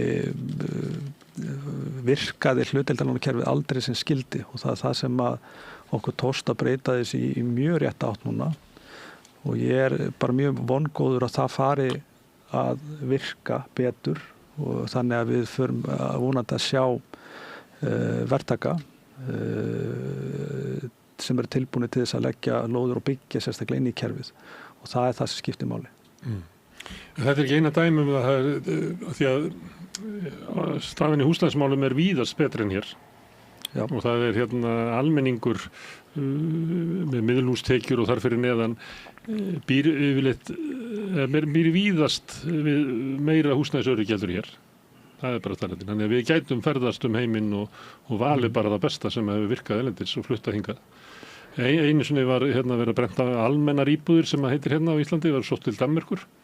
En íslenskar almennar íbúðir er allt annað heldur en danskar almennar íbúðir. Já, skemmist allt á leiðinni. Já, Bjarg íbúðafélag til dæmis og þeir vorum að koma því af stað á sínum tíma og það er kannski það sem að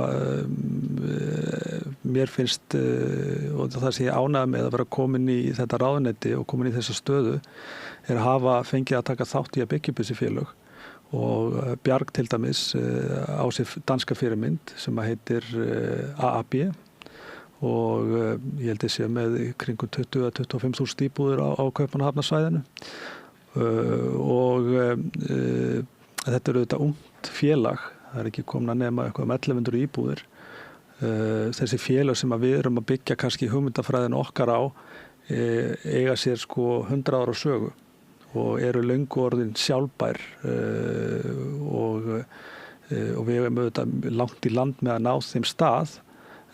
Ég hefði viljað sjá þessa uppbyggingu miklu hraðari, það sem hefur staðið eiginlega helst í þrifum, helst í vegi fyrir það að félög eins og Bjarg hafi náða að eflast betur og meira og byggja meira, fyrst og fremst takmarkaður aðgangur á lóðum.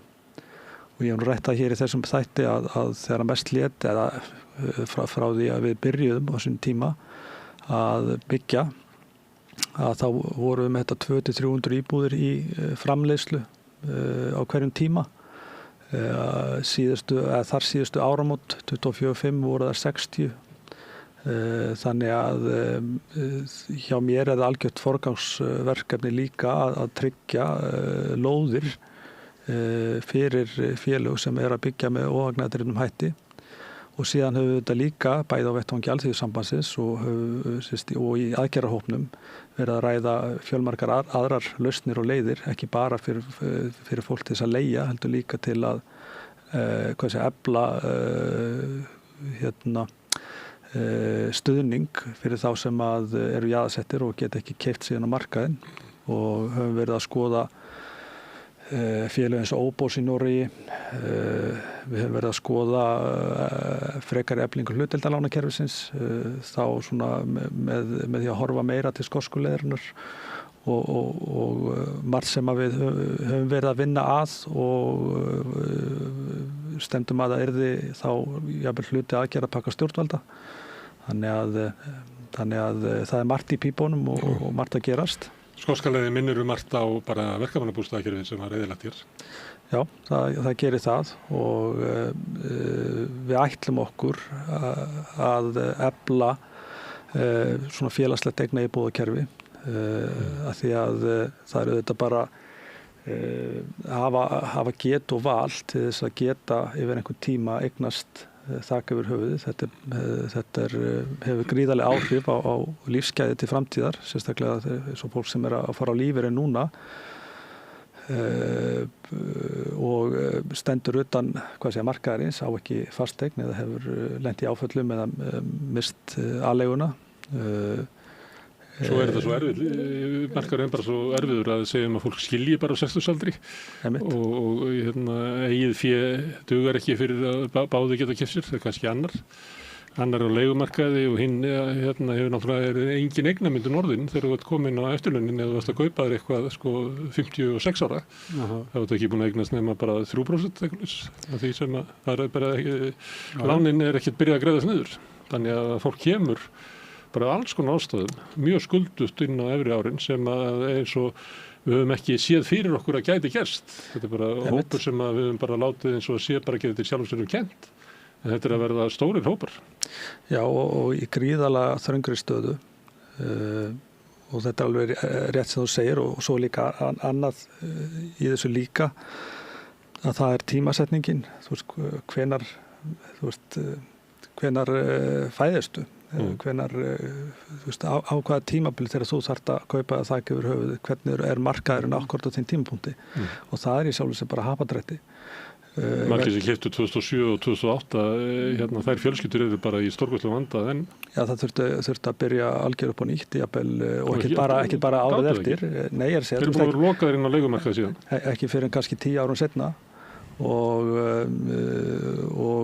þeir sem til dæmis er að koma nýr en á markaðin kannski núna akkurat þegar íbúðaverð er í hæstu hæðum, vaxtastig er í hæstu hæðum og þetta er svona stóri vandi við húsnæðismarkaðin, hann er svo óbúslega sveiflukendur. Okkur hefur ekki tekist, ekki einu sinni komist nálægt því að haga húsnæðismálum þannig, húsnæðisstefnum, húsnæðisáætlunum, bæði til lengur og skemmri tíma á þess að séu þessar gríðarlegu sveiflur með tilheyrandi áhrifum á verðbólgu og svo vaxtastig. Og þetta er líka stóra verkefnið að reyna í það minnsta og ég ætla mér að ná þeim árangri að við séum að fara að sigla í meiri stöðuleika til lengri tíma og það þýðir rauninni algjöra viðhorfsbreytingu hjá hinu opinbera, sveitarfélögum og ríkinu varandi markmið og framtíðarsýn í uppbyggingu. Ef við erum að horfa til dæmis á ríflega 4.000 íbúða árlega þörf, það er sérst þá bara áætluð þörf og síðan uppsöfnuð á ári næstu 10-15 árin, að þá verkefnið okkar í Úlfarsárdal, Hverginarinn og Blikastaðalandið, Hverginarinn og sem að fara blessunulega af stað fljótlega. Við þurfum að vera með 2 stór hverfi í uppbyggingu á hverjum tíma og það í sjálfu sér lítið í pípunum enn sem komið Við þurfum að fara að hugsa samgönguhlutan, eins og til dæmis varandi lagningu Sundabrautar og hvaða möguleiki getur það opnað til framtíðar eins og Geldinganesið, Álsnesið og alveg upp á Kjalarnes. Þetta er gríðarlega spennandi svæði og tækifæri þar og síðan auðvitað líka hvernig getum við fengið þau sveitarfélög sem að hafa ekki verið að byggja upp ný hverfi en eiga byggingaland. Hvaða hvata getum við sett inn fyrir þau til þess að bæði hraða uppbyggingu og hefja undirbúning við uppbyggingu nýra hverfa. Og það vinna sem að við settum í gang strax í vor í aðgerðarhópnum og höfum verið í sambandi við átt gott samtal og samvinnu við sveitarfélögin til þess að komast að einhverju samkomlum hvað þarf til þess að brjóta þennan flöskuháls þannig að sé hægt að fara í til dæmis að breyta svæðisskipulagi, þannig að sé að vaxtamörkin og hugsa þetta svolítið til lengri tíma og svona í stærri skrefum. Má ég spyrja þig svona út frá nokkrum atriðum sem núverandi húsnæðisstefna hefur verið gagnrýnd. Eitt atrið það, ef við horfum kannski 20 ár aftur í tímann, að þá við trúðum að við byggjum hérna í landi sem var lögð áherslu á séreignarstefnuna, en þegar verið að skoða hvert nýjar íbúðir fara, að þá það æ minna að fara til þeirra sem að kaupa sér sitt heimili. Stór hluti íbúðin að fara til stóra fjárfesta eða þeirra sem eiga íbúðir fyrir. Og þetta þannig að séreignarstefnan hefur verið að færast yfir í svona leiguliðastefnu og maður sér þetta þegar maður bara skoðar hvað að gerast. Og þá spurningin, hvað það gerir þessu?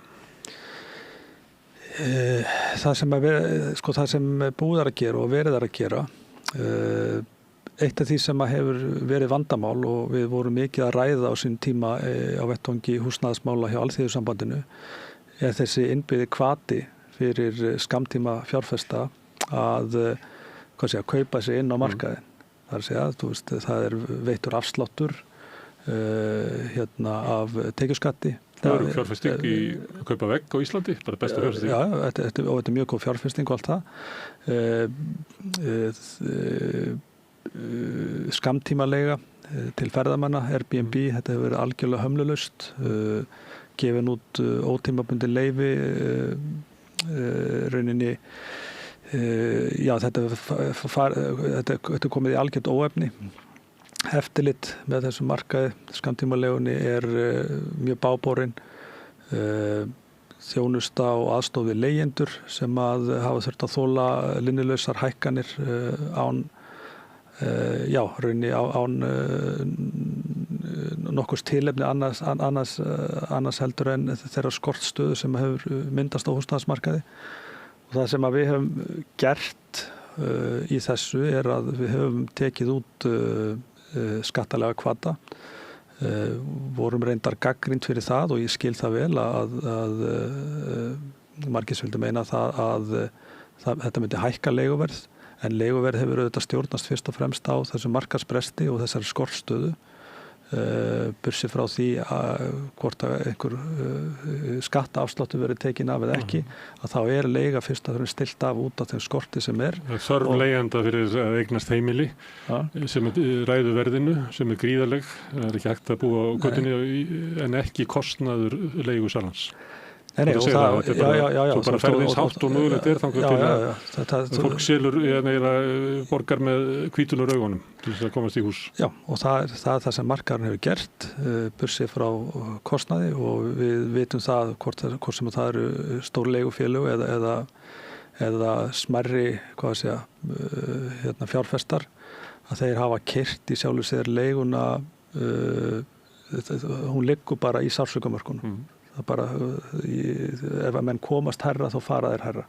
Bursið frá því hvernig vaxtastig eða fleira. Þetta ótamin markaður með öllu. Já, og þegar vextir fóru hér í 0,75% í ársbyrjun 2021 að þá lækkaði ekki leiguverð. Við veitum það þegar bankaskatturinn var lækkaður hérna 2014 að hækkaður sig.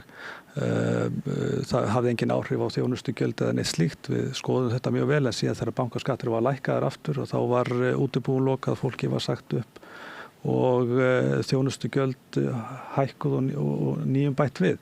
Þannig að þetta er ekki alveg, þetta er engin lögmál þó svo að þú takir út einhverju ívilnun. En hvað ætlar að gera? Hvernig ætlar að tryggja það að íbúð sem komin á markaðinn fari til þeirra sem að eru að kaupa heimili fyrir sig og fjölskyldu sína? Það sem við erum að gera núna, það liggur fyrir frumvarp á þinginu núna sem að vonandi verður afgreitt bara á næstu mánuðum, vonandi sem fyrst. Það eru mikla takmarkanir á skammtímalegu. Það er búið að takmarka ný leyfi.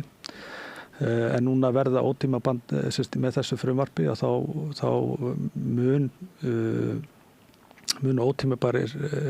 ótímabundnir samningar verða tímabundnir með svona ákveðnu sólarlagsákvæði.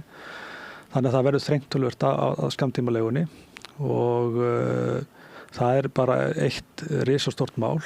Við erum búin að ná í gegnum þingið skráningaskildunni á leigusamninga sem gerir okkur kleift að fylgjast betur með markaðunum og ná utanum stöðuna sem við vitum að er hrikaleg en okkur vantar allar upplýsingar og tölfræði stærsta hluta markaðarins sem eru þessi smærri aðalar sem eiga 1, 2, 3 íbúðir eða þessi svona okkur hefur einungis tekist bara að geta okkur til giskað á hvernig þessi markaður Finnst þér ekki komið til greina, nú er það þannig að fyrstu kaupendur eiga að leggja fram 15% eigið fé og þeir sem eru að kaupa aðra íbúð sína eða þú veist í annað sinn 20%, finnst þér ekki komið til greina þeir sem eru að kaupa aðra 3., 4. og 5. eignina séu einfallega með hærri kröfur eiginfjárframlag, þannig að kannski bara á 4. eigna þá þáttu bara borgun út í hönd. Það sé... Þetta er allt til skoðunar og við erum að skoða reyna alla mögulega vinkla á þessu til þess að geta snúið við þessari þróun. Við höfum náð nokkur málum í gegnum þingið sem skipta máli. Það sem skiptir auðvitað langmestu máli núna er að tryggja auki framboð. Það sem er að gerast núna er að verktakar eru að draga saman seglin. Það má búast við uppsögnum í byggingageiranum. Það eru að loka byggingum bara, það eru að ganga frá og það sem er mjög hættulegt við þessa stöðu er að það getur skapast mjög svipuð stað og gerast hérna eftir hrun. Þegar við mistum nánast alla iðnstéttina til Danmerkur og Noregs aðala og markaður var í frosti í þó nokkur ár og það tekur tíma að vinna hann upp aftur. Þess að þetta skiptir svo miklu máli að fá svona breytingar eins og í hlutdeildarlánakerfið. Við erum að fara núna, við erum búin að vera núna að kortleggja ríkiseignir og ríkislóðir. Það er að segja breyta ríkiseignum í íbúðir og sömulegis líka byggja á óbyggðum lóðum. Og við munum, sú vinna mun skila sig núna, vænti ég fljótlega, í það minnsta hvaða verkefni við ætlum að byrja á. Þetta er eitthvað sem við getum farið í strax. Ég bind mikla vonir við Úlfarsárdalsverkefnið sem að er svolítið svona ný hugsun. Við á vettvangi Bjargs og Blævar vorum við alltaf að skoða hvar eru flöskuhálsarnir, hvar eru hindranirnir og hvað getum við gert til þess að koma með einhverja lausnir og hugmyndir þannig að það sé hægt að halda áfram. Af því að hlutirnir eru og mun ekki leysast að sjálfu sér, ekki frekar en fyrir daginn. Þannig að það þarf einhver að koma með hugmyndirnar. Og Úlfarsárdalsverkefnið er, myndi ég segja, mjög mikilvægt verkefni ef að vel tekst til. Þar mun uppbyggingin ekki bara vera í í nýjum hluta hverfisins heldur líka allir innviðir byggður upp samhliða uppbyggingu hverfisins. Og það gert í gegnum innviðafélag með aðkomu langtíma fagfjárfesta ásamt því auðvitað aðkomu óhagnaðardrifinna félaga. Og í svona verkefni skiptir mjög miklu máli að það séu góðir aðilar að vinna saman að svona verkefni vegna þess að það sem hefur kannski svona helst verið það sem hefur staðið í vegi fyrir að sveitarfélögin hafi vilja fara í að byggja upp ný hverfi eða brjóta nýtt land eins og það stundu kallað þessi mikli innviðakostnaður bæði við gatnagerð, fráveitu og leikskóla. Þú byggir 12-13 íbúðir og þar 2 leikskóla og 1 grunnskóla og allt þar íþróttahús og svo framvegis.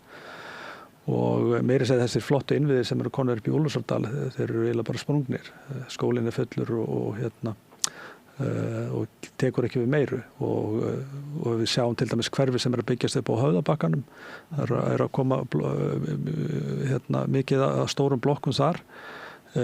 Framkvæmdaraðilinn þar vita til dæmis ekkert hvenær leikskólinn kemur. Ég veit ekki eins og hvort hann sé Þú vilt tengja þetta þannig að framkvæmdaraðilinn hann komi að uppbyggingu leikskólans í leiðinni.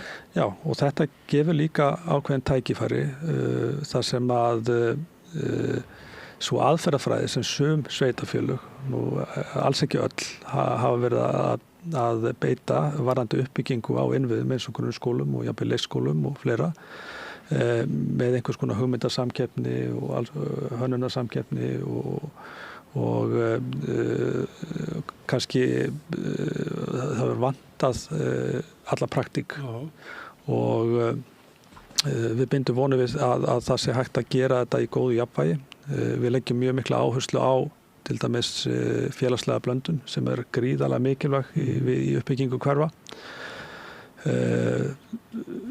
og þetta sé gert með þeim hætti eins og við höfum til þess að vera að byggja upp Bjarg og Blæ í Verkó. Nú tala ég stundum með verkalýðshattinn og stundum sem ráðherra og örugglega pínlítið eins og þingmaður stundum líka í aðgerðahópi. Þú tala bara eins og Ragnar Þór?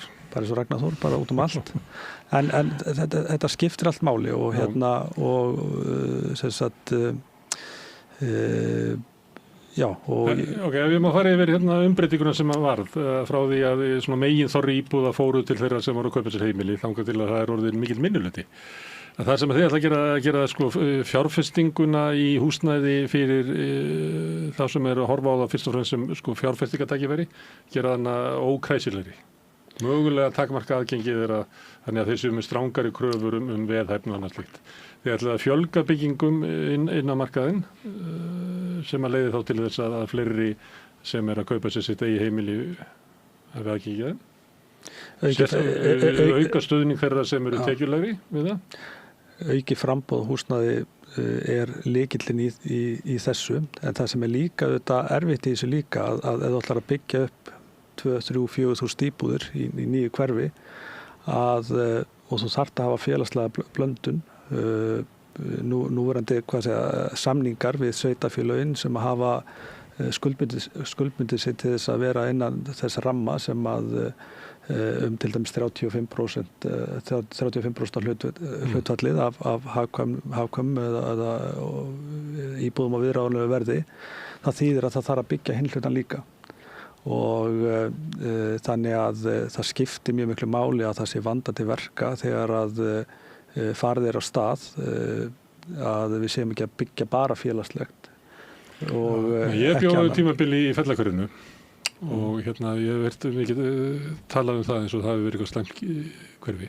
Ég þekki enga sem ólst upp í Fellahverfinu sem talar ekki bara vel það. Og þessi áhersla á félagslega blöndun, því kannist við við ótti okkar við að búa til svona eins og krægin í kringum París sem eru sko fátækrahverfi oft full af innflytjendum. Ég ekki innflytjendur í Fellahverfinu núna, er þetta ekki bara komin á 70% með það? Mjög stór hluti, ég bjó nú í Östuberginu rétt fyrir ofan og þekki hverfið eins og lóan á mér. Þannig að, en það voru... En er þetta ekki bara ágætt? Ég minnst fráskott að koma í Hólagarð og verslaðar í pólskri búð og afrikanskri búð og... Já, skröldlegt mannlíf. það var dásamlegt og bara forréttindi að alast upp í Breiðholtinu og ég ólst þar upp bara, þegar ég fæddist þá byggum við á Írabakkanum í neðra Breiðholtinu í uppblokkunum þar, fluttum svo upp í Austurberg og þar var ég bara alla mína, bara skólagöngu og bara... Svo getur við sagt að það er ekki félagsleg blöndun í Fossvogi, það eru allir ríkir. Það er engin félagsleg blöndun orðin í 107, þar er allir bara í millistétt og þar fyrir ofan. Það er engin félagsleg blöndun í Svörtublokkunum niður við Skúlagötu. Það er bara ríkt fólk. En það voru ákveðin félagsleg vandamál sem voru upp í Breiðholti á sín tíma og ég þekki ágætlega. Það voru félagablokkir, því var síðan breytt. Nú eru félagsbústaði með íbúðir út allt og það er jákvæð þróun, myndi ég segja. En þetta er mjög dýrt að haga hlutunum þannig. Þetta er mjög óhagkvæmt fyrir eiga stórt eignasafn, það sem íbúðir hér og íbúðir þar. Það sem ég er að tala um eins og varandi félagslega blöndun, að þetta skipti máli að hugsa þennan anga og það sem við erum ekkert bara að horfa á Breiðholtið eða horfa einhver ákveðin hverfi hér. Við höfum verið að horfa til þeirra verkefna sem eins og til þess miljóníbúðaverkefni í Svíþjóð sem var farið í 1965. Það var margt gott og þeim tókst að byggja, ekki kannski alveg íbúðir en miljón búsetuúrræði, þetta er að segja eða íbúðir eða einingar. Sumt að þessi byggðu vilja þau er búin að rífa af því að þetta var bara ekki góð hverfi. Nei, ég er að segja það það var ekki allt sem heppnaðist og ekki allt sem virkaði vel. Þannig að og það sem ég verið að gera bara í gegnum árin á vettvangi verkalýðshreyfingarinnar og síðan fram til dagsins það er einmitt að skoða það sem hefur virkað. Ég hef heimsótt Óbús í Noregi og sé hvað þau eru að gera og mjög áhugavert hvernig það félag stendur. AFB í Danmörku, við hefum skoðað skammtímalausnir bæði í Danmörku og Svíþjóð, farið til Skotlands og Englands líka. Þannig að við höfum verið, við erum með hafsjó af þekkingu til þess að takast á við þessa stöðu. En að byggja húsnæði eða koma þessum hlutum á svona réttan kjöl tekur auðvitað tíma en það er margt í pípunum sem betur fer sem að ég held að muni hjálpa okkur, bæði það sem við erum búin að ná þegar í gegnum þingið og liggur fyrir þinginu og síðan auðvitað að halda áfram vegna þess að staðan er auðvitað skelfileg og maður veit bara sjálfur þegar maður er að afhenda lykla svo fyrstu íbúðirnir í Blæ þar sem að einstaklingur er að einstætt foreldri með 3 börn er að lækka í greiðslubyrði 130 skall á mánuði sem jafngildir 250 króna eða kannski ekki alveg tvöfalt það en segjum bara 220-30 króna launahækkun og er að komast í ótímabundið húsnæðis öryggi. Það eru aldrei eitthvað menn hafa ágjörð því að missa þakið yfir höfuðið eða leigan verði hækkuð. Þetta er þetta fjölskyldusögu þeirra sem fengu verkamannabústaði alveg bara frá því ég er að segja það. Og alveg þá til þess að var hætt. Þetta er stórkostlegt augnablik í fjölskyldusögu þeirra sem eru tekjulegri að fá öryggi í húsnæðis. Og þegar þú hefur persónulega afhent fólki lykla af stöðuleika og fyrirsjáanleika að framfærsluöryggi og svoleiðis. Þetta er ekki bara lykill af einhverju íbúð. Þetta er svo miklu meira og ég hef alltaf hort á ekki bara vaxtastíð, heldur líka bara húsaleiguna, bara húsnæðis vandan hér sem bara eitt langstærsta kjaramál bara okkar tíma. Og þannig að... Má ég aðeins fara yfir í hina hliðina á peninginu sem eru félagsmálin. Að Halla Gunnarsdóttir sem tók við að þér sem formaður VR þegar þú var kosinn á þing, hún er mjög gagnrýnin á ríkisstjórnina og segir það að í haust geti samningar orðið lausir þeirra brostið og kennir ríkisstjórninni svolítið að hækka gjöld og annað til og kynntar með undir verðbólgu. Nú ert þú komin í ríkisstjórn. Hvað er á það? Við stefnum í vanda í haust. Það var gerast eitthvað mikið til að það verði ekki. Ég leyfi mér að vera bjartsýnn á það að samningar haldi. Ég þekki nú forsendu ákvæði kjarasamninga ágætlega. Ég var nú aðili að þessum samning sínum tíma. Hinum megin frá. Og auðvitað hefur maður áhyggjur af þessari stöðu að það er að versta sem við getum fengið ofan í þá efnahagslegu stöðu sem við erum í akkúrat núna lausir samningur á almennum markaði. Og þetta bara til dæmis samtal. Nú ég með vinnumarkaðin líka sem að ég þekki auðvitað ágætlega og strax byrjaðar að hafa samband við mína gömlu félaga til þess að setjast niður og ræða stöðuna og næsta vika hjá mér, fyrsta alvöru vinnuvikan, hún snýst svolítið það að funda með mikið af því fólki sem ég hef verið að vinna með bara í gegnum árin, bæði vettvangi verkalýðs og svo húsnæðismála. Þannig að og eitt annað kannski sem að við fyrir aftur aðeins yfir húsnæðismálin, það sem að við lögðum mjög mikla áherslu á í vinnu fjárlaganefndar og þetta í aðgerðahópnum líka þessi réttarvernd leigjenda og ég reikna með að við munum örugglega þessar eða næstu viku mjög fljótlega í það minnsta skrifa undir samning við neytendasamtökin sem eru með leigjendaafstöðina. Það verður að efla hana, stórefla hana vegna þess að leigjendur þeir hafa rétt, þeir eru ekki algjörlega réttlausir gagnvart til dæmis hækkunum og þeir hafa lakari rétt hér heldur en í þeir erum að fara svolítið langt austur og suður til þess að finna það eins. En þeir eru ekki algjörlega réttlausir, það er margt hægt að gera og margt þurft að gera betur þar, þannig að það þarf að horfa alla þessa vinkla og sömulegis líka kærunefnd húsamála, við erum að efla það, við erum að bæta við stöðugildum og síðan vænti ég þess að funda með samtökum leigjenda núna í næstu viku. Ég er búin að hafa samband við formanninn og við ætlum að finna tími í næstu viku til að setjast niður og fara yfir stöðuna og hvað við getum gert til þess að vinna saman. En Ragnar, ef þetta er rétt gagnrýni á Höllu að stefni í þetta að hugsanlega verið samningum sagt upp og nú þú sem sagt búin að vera þeim megin sem Halla en þetta er komin yfir í ríkisstjórnina og hún að gagnrýna aðgerð ríkisstjórnarinnar til að þær sé virkið svona hvetjandi fyrir verðbólgu hvetjandi og þá getur þú eitthvað gert innan ríkisstjórnarinnar, þetta er náttúrulega ekki á þínu sviði, þetta er fjármálaráðherra og sennilega forsætisráðherra sem að Já, það gjaldahækkanir hjá hinu opinbera eru árlegar og ég hef gagnrýnt þær sjálfur, sérstaklega þegar kemur að kjarasamningum og meira þess að ef ég man það rétt í bæði lífskjarasamningnum og síðan þessum samningi sem hefur verið kallað stöðugleikasamningurinn, að þá var yfirlýst markmið eða hvað segja, svona í það minnsta munnlegt samkomulag við þáverandi ríkisstjórn svona ákveðið hámark hversu mikið mætti hækka gjöldin og þetta hefur kannski ekki alveg gengið eftir í öllum tilfellum því miður.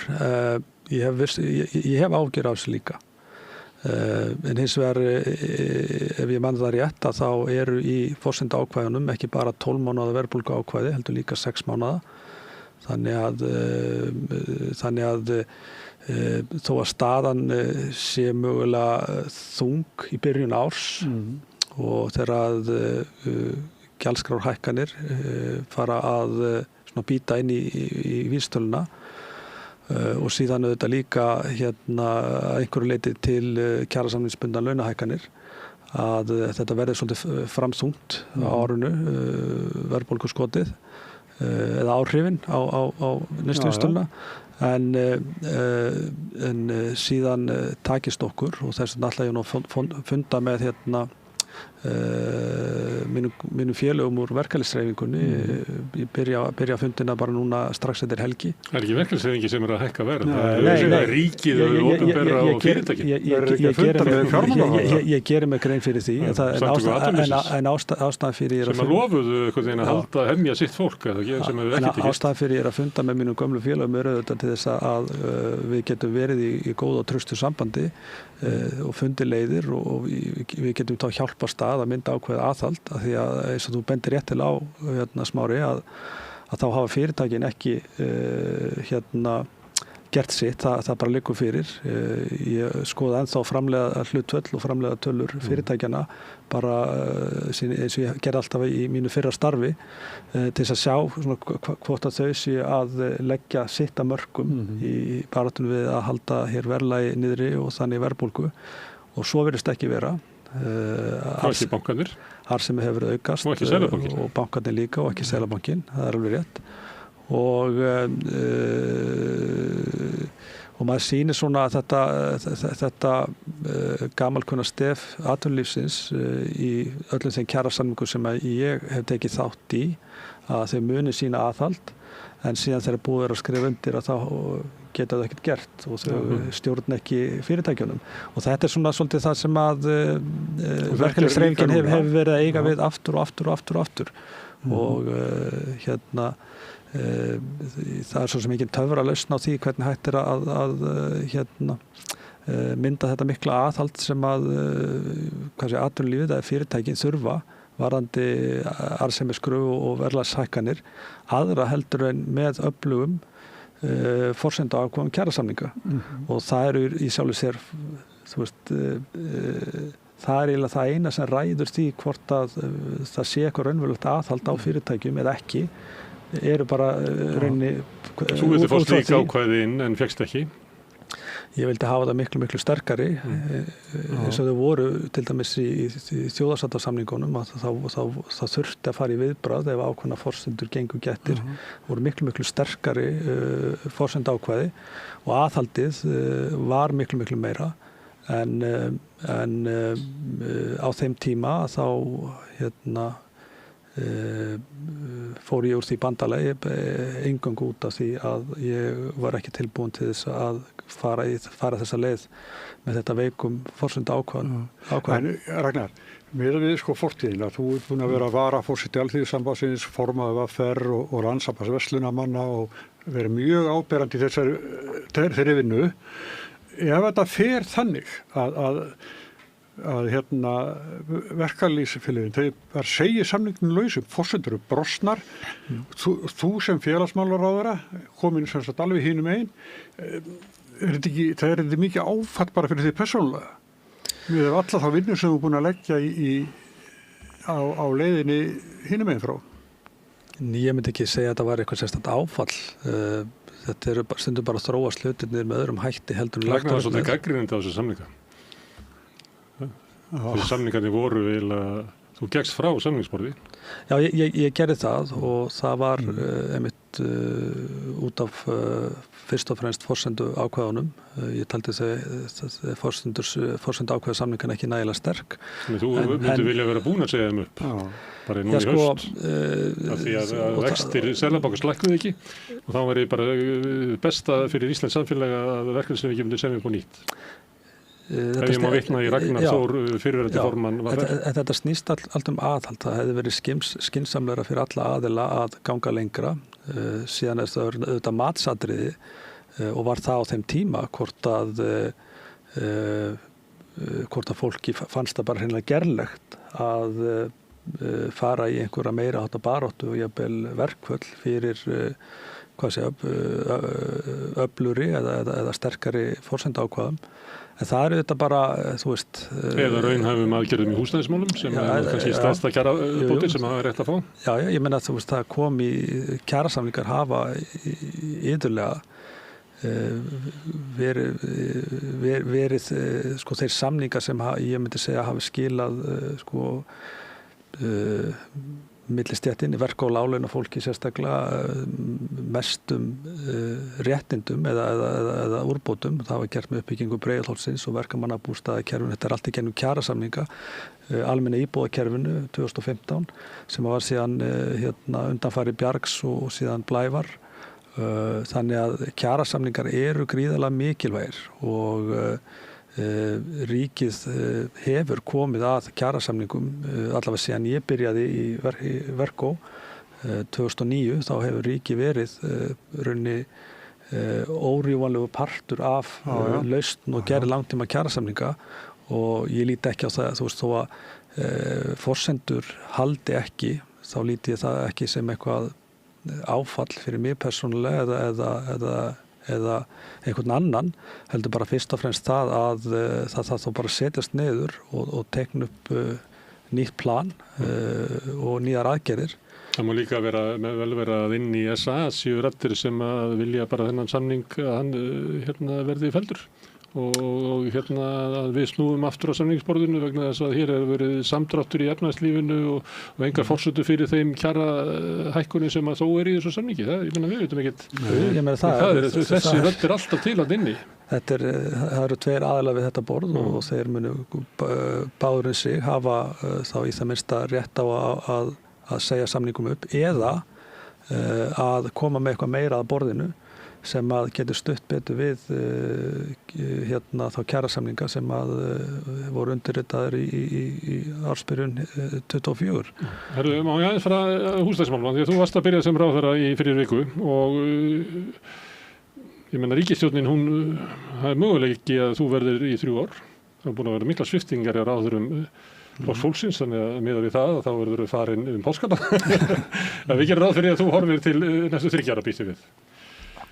Og margt af þessu sem þú segja uppbygging í Úlfarsárdal, ég veit ekki eins og hvort það verður flutt inn í neina íbúð eftir 3 ár sko. Hvað til skemmri tíma, hvaða árangur telur þú vera viðunandi fyrir þig að ná á þessum 3 árum? Það sem að ég myndi telja viðunandi árangur og þarf að koma þeim hverfum sem að eru í undirbúningi af stað. Og það eru þetta, ég sé fyrir mér að það verði möguleiki á að flýta til dæmis uppbyggingu á Keldum eða Keldalandi. Blikastaðalandið eða framkvæmdi þar að fara í kynningu, þannig að ég vonast þess að það gangi allt sem að vel líka.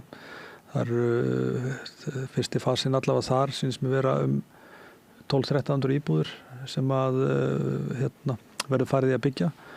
Úlfarsárdalurinn verður væntanlega auglýstur bara á allra næstu vikum að mér skilst eða samstarfsaðilar í það verkefni fylgja þeim áfram og síðan auðvitað líka eins og ég sagði áðan sem er risastórt mál að það er að ná einhvers konar ná samkomulagi við sveitarfélögin einhvers konar ívilnun eða meðgjöf varðandi innviðauppbyggingu nýra hverfa. Þetta eru svona stóru málin. Síðan hef ég mjög mikinn áhuga á því að, og nú tala ég bara sem ráðherra, ekki sem ríkisstjórn, ég hef mikinn áhuga að fara í að endurskoða húsnæðislánakerfið, hvort það sé að komið tíma á að hér verið byggt upp nýtt húsnæðislánakerfi og ég held að það hafi alveg sýnt sig þegar að dómarnir féllu í nóvember og desember að og bara rauninni viðbrögð bankana beinlínis kalla á að þetta kerfi verið endurskoðað. Þá er það með einhvern sjóð með opinberri aðkomu að við bökkum tilbaka út úr einkavæðingu íbúðalána kerfisins sem að hér varð kannski 2004-2005.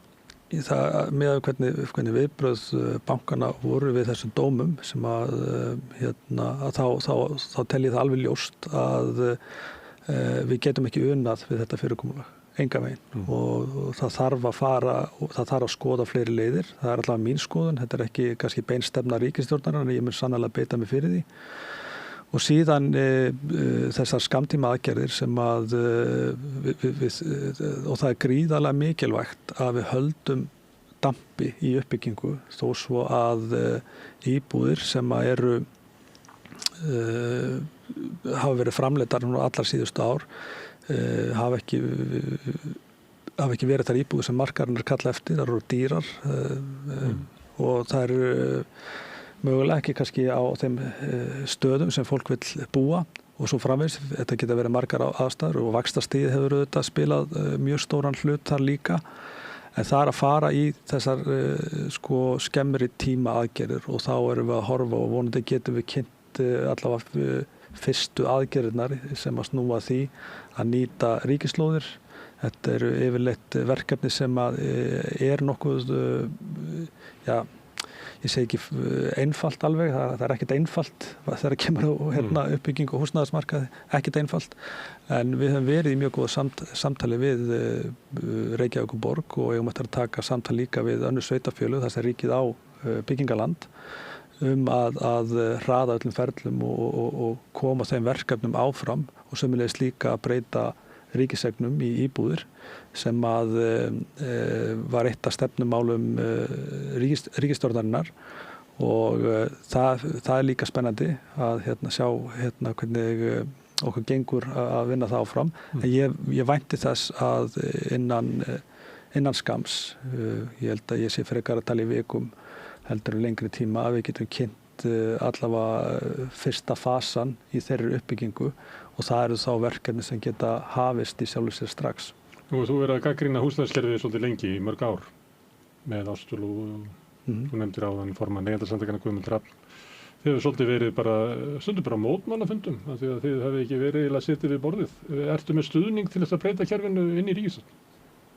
Ertu þá vísað til húsnæðiskerfinu eða... Ertu með stuðningin í ríkisstjórn til þess að breyta húsnæðiskerfinu sem sannarlega, við sem allir saman á það, að hefur ekki hingað til verið að þjóna almenningi eða skaffa almenningi ódýrt og örugt húsnæði? Ég tel mig hafa stuðning til þess, já, vegna þess að mér var treyst fyrir að leiða aðgerðarhóp til þess að koma með tillögur fyrir hönd ríkisstjórnarinnar í þessa svokölluðu aðgerðapakka. Og það búið að kynna aðgerðapakka 1 og sá pakki og þau mál sem að þar voru undir eru í vinnslu og einhver af þeim hafa nú þegar komið fram og verið leyst og við erum búin að vera að vinna og þetta er auðvitað mjög jákvætt fyrir mig að koma inn í ráðuneytið með eiginlega svona, ég segi ekki eigin vinnu en vinnu okkar sem að vorum í þessum aðgerðum og þar voru starfsmenn ráðuneytisins, starfsmenn undirstofnana sem að heyra undir mitt ráðuneyti eins og HMS sem að voru í þessari vinnu. Þannig að ég er ekki alveg að koma að tómu borði og ég veit það og ég þykist vita það að ég hafi góðan stuðning ríkisstjórnarinnar í að ná árangri í þessum málaflokki og ég er auðvitað bara mjög þakklátur fyrir að njóta þess traust að fá að leiða þetta ráðuneyti og sérstaklega þessa málaflokka því að þau held ég viti nú alveg hvar ég stend þegar kemur að húsnæðismálum, vinnumarkaðum og fleiri málum sem að heyra þar undir. Men við sendum þau bara alla góða kveðjur og vonandi tekstir að ná miklum árangri á þessum 3 árum því að þetta er það sem helst hefur grafið undan lífskjörum á Íslandi er ónýtur húsnæðismarkaður. Ég held að það sé allir saman á það. Bara hefur ekki nást neinn samstaða að gera neina raunhæfar aðgerðir til þess. Þú ert með plön og vonandi nærðu þeim í gegn. Já, ég er líka bjartsýnn. Þú veist, ég get ekki beðið eftir að mæta í vinnun á morgun. Þú veist, ég er ekki kvíðinn yfir því að þurfa að fara að standa við einhver stór orð eða eitthvað slíkt. Ég er bara fyrst og fremst bara fullur tilhlökkunar að ráðast í verkefnið og koma því áfram og gera það líka með fólki sem að þekki best til og er tilbúið til að taka slaginn með mér og ég er sannfærður við náum góðum og miklum árangri. Við nú kannski ekki alla sigra en ég ætla mér að ná árangri í þessu og er mjög innstiltur og fókuseraður á það. Þegar vekjaraklukkan hringir í morgun að þá heyrist jippi úr svefnherberginu þér. Nýtt dagur. Ég reyndar ekki með vekjaraklukku, ég bara segi þetta bara sjálfur. Takk fyrir að koma hingað og gangið vel. Láttur hamingju með þetta hlutverk sem er stórt. Já, takk fyrir að bjóða mér. En við ætlum að gera örstutt hlé og svo ætlum við bræður að slútta þættinum.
Já, herðu, velkomin aftur, Ragnar Þór, félags- og húsnæðismálaráðherra, hann farinn. Hann er ekki ráðherra hjúkrunarheimila? Nei, Inga tók það yfir í barnamálaráðuneytið. Inga tók það með sér yfir í barnamálaráðuneytið. Eins og gerist stundum að taka ráðherrar ýmislegt með sér. Já, þetta svona, ég segi, hún barnamálaráðherra en tók öldrunarheimilin. Já, það svolítið börn og gamalmenni, það er svolítið. En ég nefndi áðan að þú manst að Sigmundur Davíð tók verndun gamalla húsa. Ég ætla að nefna það, ég man ekki að gera það. Minjavernd. Já. Katrín tók jafnréttismálin inn í forsætisráðuneytið. Já. Og skilaði minjaverndinni eitthvað. Og ég held að Bjarni Ben tók alla þessa sjóði og allar þessar sem voru með eftirhundsegninnar. Ég man ekki hvað það voru, hvort það voru inn í dómsmálaráðuneytinu eða eitthvað stað svona, eða í viðkomandi ráðuneytum, en það endaði allt inn í fjármálaráðuneytinu. Þannig að menn taka svona það sem það þykir vænstum, ef þeir hafa vald til þess. Sigurður Ingi bjóð til eitthvað ráðuneyti sem ekki til lengur af það. Já, Eyjólfur Ármannsson svona í hluta því, sko. Já, en húsnæðismálin voru þar inni. Já. Ég var tók þátt í spjalli á Facebook sem maður kannski ekki að gera.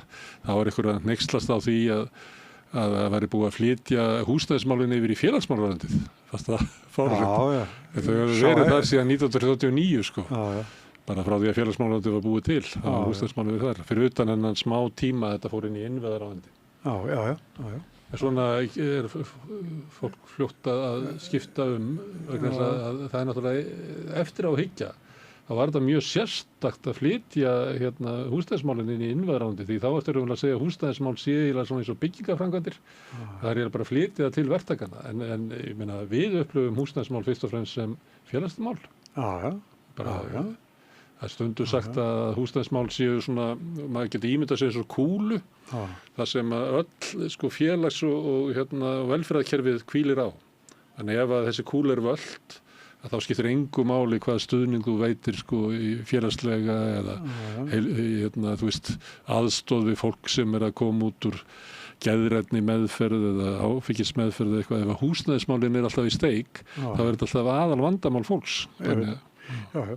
Þetta var svolítið, þegar þau sömdu fyrstum ríkisstjórn Katrín Jakobsdóttir, Bjarni og Sigurður Ingi, hún forsætisráðherra Bjarni fjármála, þá var hann að fá stórt ráðuneyti sem var ekki til. Það var það ekki eftir að hann eiginlega framlengdi líf ríkisstjórnarinnar 2021. Já, var það bara til þá? Já, þá var þetta búið til. Þú minna það? Áður sætti hann sig við að vera í svona, þá hafði hann svo veika stöðu. Þá sætti hann sig við, en hann eiginlega framlengdi líf ríkisstjórnarinnar. Bæði Sjálfstæðisflokkurinn og VG töpuðu 2021 í þessum furðulegu COVID-kosningum. Það sem var voðalega lítill fókus á pólitík. Sigmundur Davíð var nú duglegur að benda á það og ég var að summa sammála því að þetta var mjög sérstakar kosningar. Þetta var slagorðið þeirra, er ekki bara best að kjósa Framsókn. Það skilaði miklu. Sigurður Ingi gerði eitthvað svona. Já, með giftingarhringinn á puttunum. Já. Merkilegt að fólk taki ákvarðanir í kjörklefanum út frá svona hlutum. Eins og það sé einhver Eurovision söngvakeppni. En gamla Framsókn Matamann Þau voru, Helga var undrað hvað að frétta eitthvað. Já, það var ekkert. Hvenær þessi, hann í febrúar eða ekki? Já, febrúar, Það er nú seikt í Framsókn, Það er eins og flókin staða, líka flókin staða í Reykjavík, Einar Þorsteins. Ég get ekki séð að hver sem bara, sem verður formaður Framsóknarflokksins, ná eitthvað að rífa fylgið eitthvað upp. Það þarf að spila vörn til að fara ekki niður fyrir 5%. Millibilsformaður. Og Ég hugsa það, en auðvitað veit maður heldur neitt, sko, það er heimurinn á hverjanda hveli, það getur verið að það sem að skiptir máli í pólitík kannski í vor, sem við bara sjáum það ekki, sko. Hver er með þetta oft í hug, sko, eiginlega innrás Bandaríkjanna í NATO, veist. Já. Allt í einu bara öllu, Þorgerður Katrín segir að utanríkismál eru innanríkismál. Helsta innanríkismálum. Já, helsta, já. Ég veit ekki alveg hvort það sé rétt, en það gerir stundum að utanríkismál hafa mikil áhrif á. Og ég velti fyrir mig til þess að svona harða trumpíska afstaða miðflokksins, hvort það ekki eftir að koma í bakið það. Þess að þið voruð maður ekki nýri þingi að vilja að hann fengi að við bjóðum heim og spila miðnæturgólf og semja við hann og hann fengi að hann Karl þingmaður var upp í ræðustól Karl Gauti hann var upp í ræðustól og vildi að Þorgerður Katrín myndi senda hann tilnefningu til norsku Nóbelsverðlaunanefndarinnar að Trump fengi. Nei, ég meina Snorri Másson steig upp og var að verja þennan sendiherra sem var eitthvað að gantast í bakherbergjum.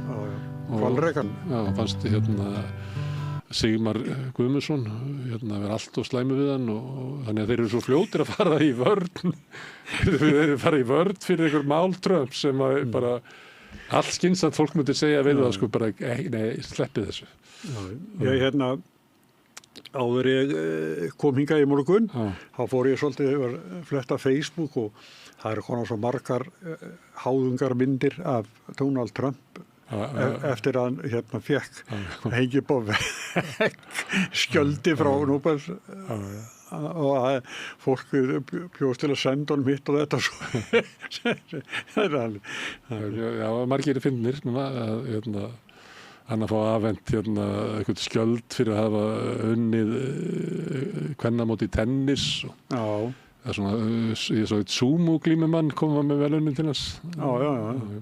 Ég er með reiðhjólalikni, ég er á silfuvelum fyrir það, ég er til að senda það. Kannski allir Þorgerður Katrín hlýtur að eiga eitthvað svona hennar heimili. Já, hennar heimili, hún getur bara, þegar Kristján er út í búð þá getur hún farið og tekið á bíla upp úr svona þvottabala.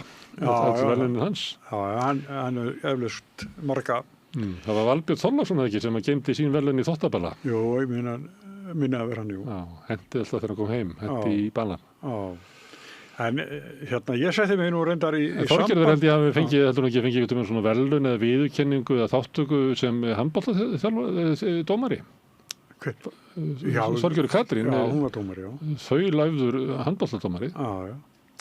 Herri, ég setti mig í samband við Kristján Arason í morgun og var að spyrja hann. Já.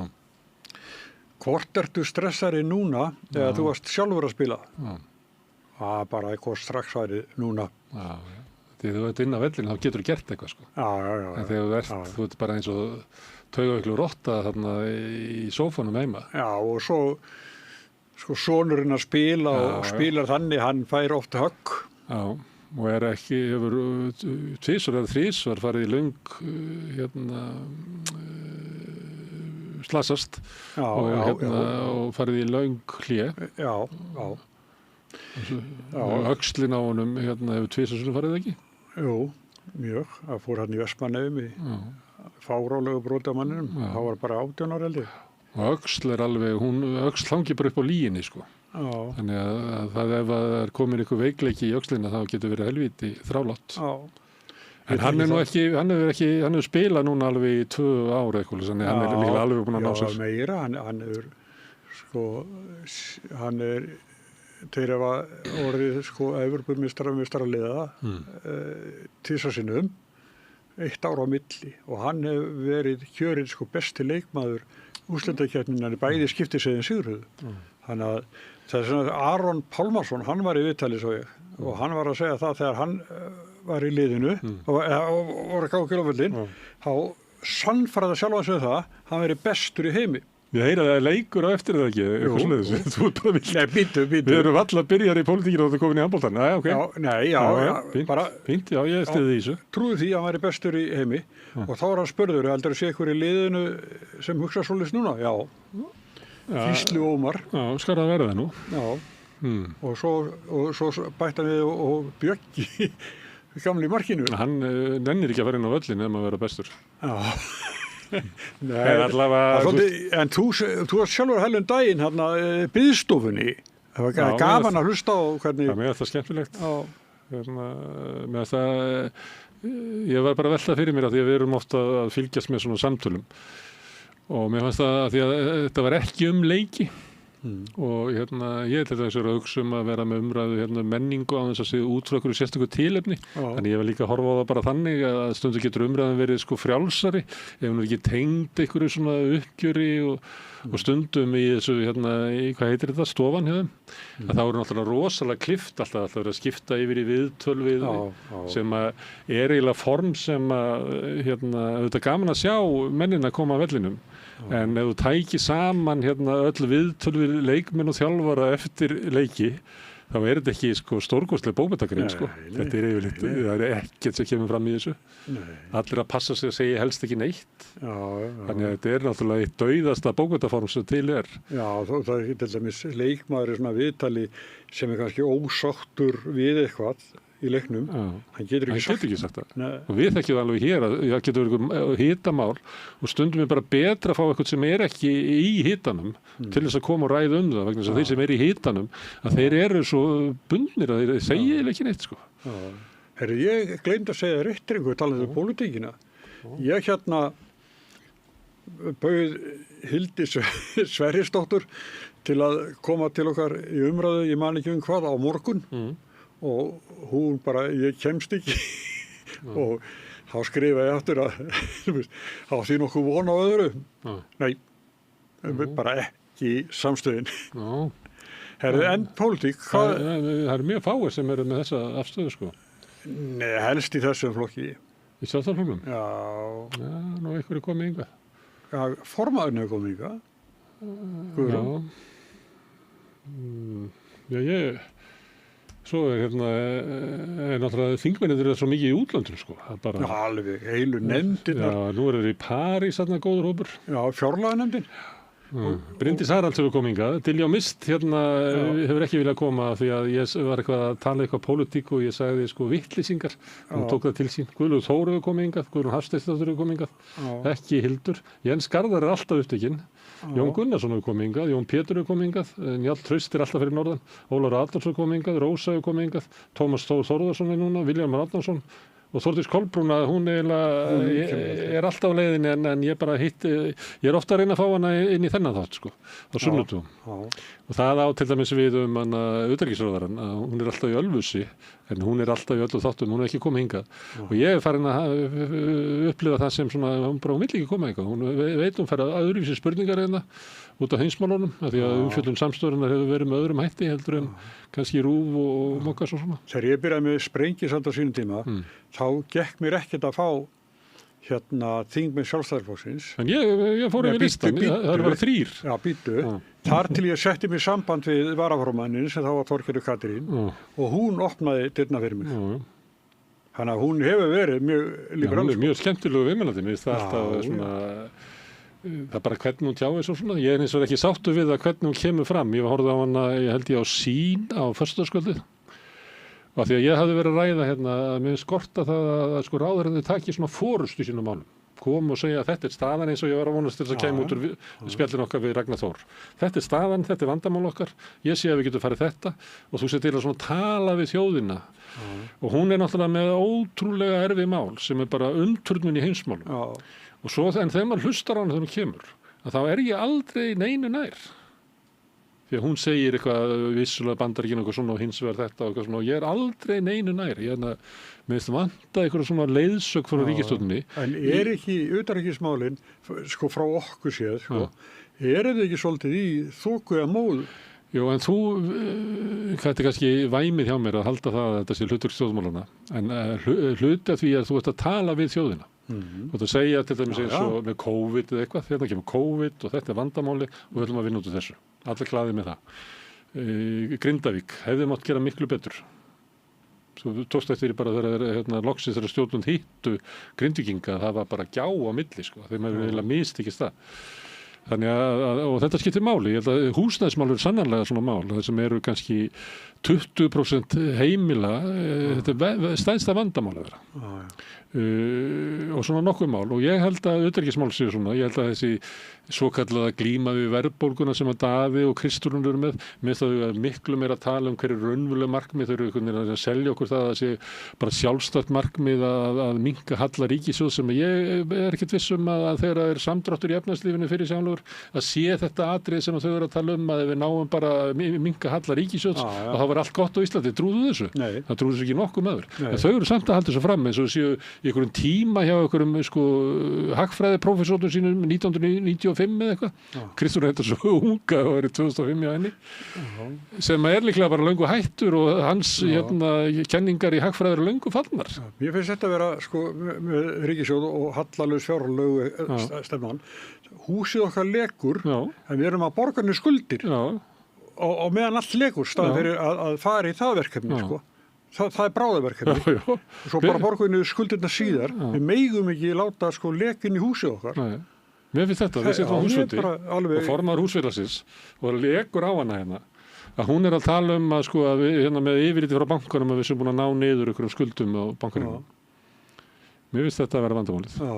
Og því sem er bölvuð synd því að bæði Kristrún er mjög góð í þessu að svona draga upp einhverja mynd og sannfæra fólk og fór hringinn í einhverju landi og sannfærið allir að hún var lausnin. Ég veit ekki hvað það fólk er svona heyrði hvað það sagði en það er eitthvað við hana að hún er góðu kennari.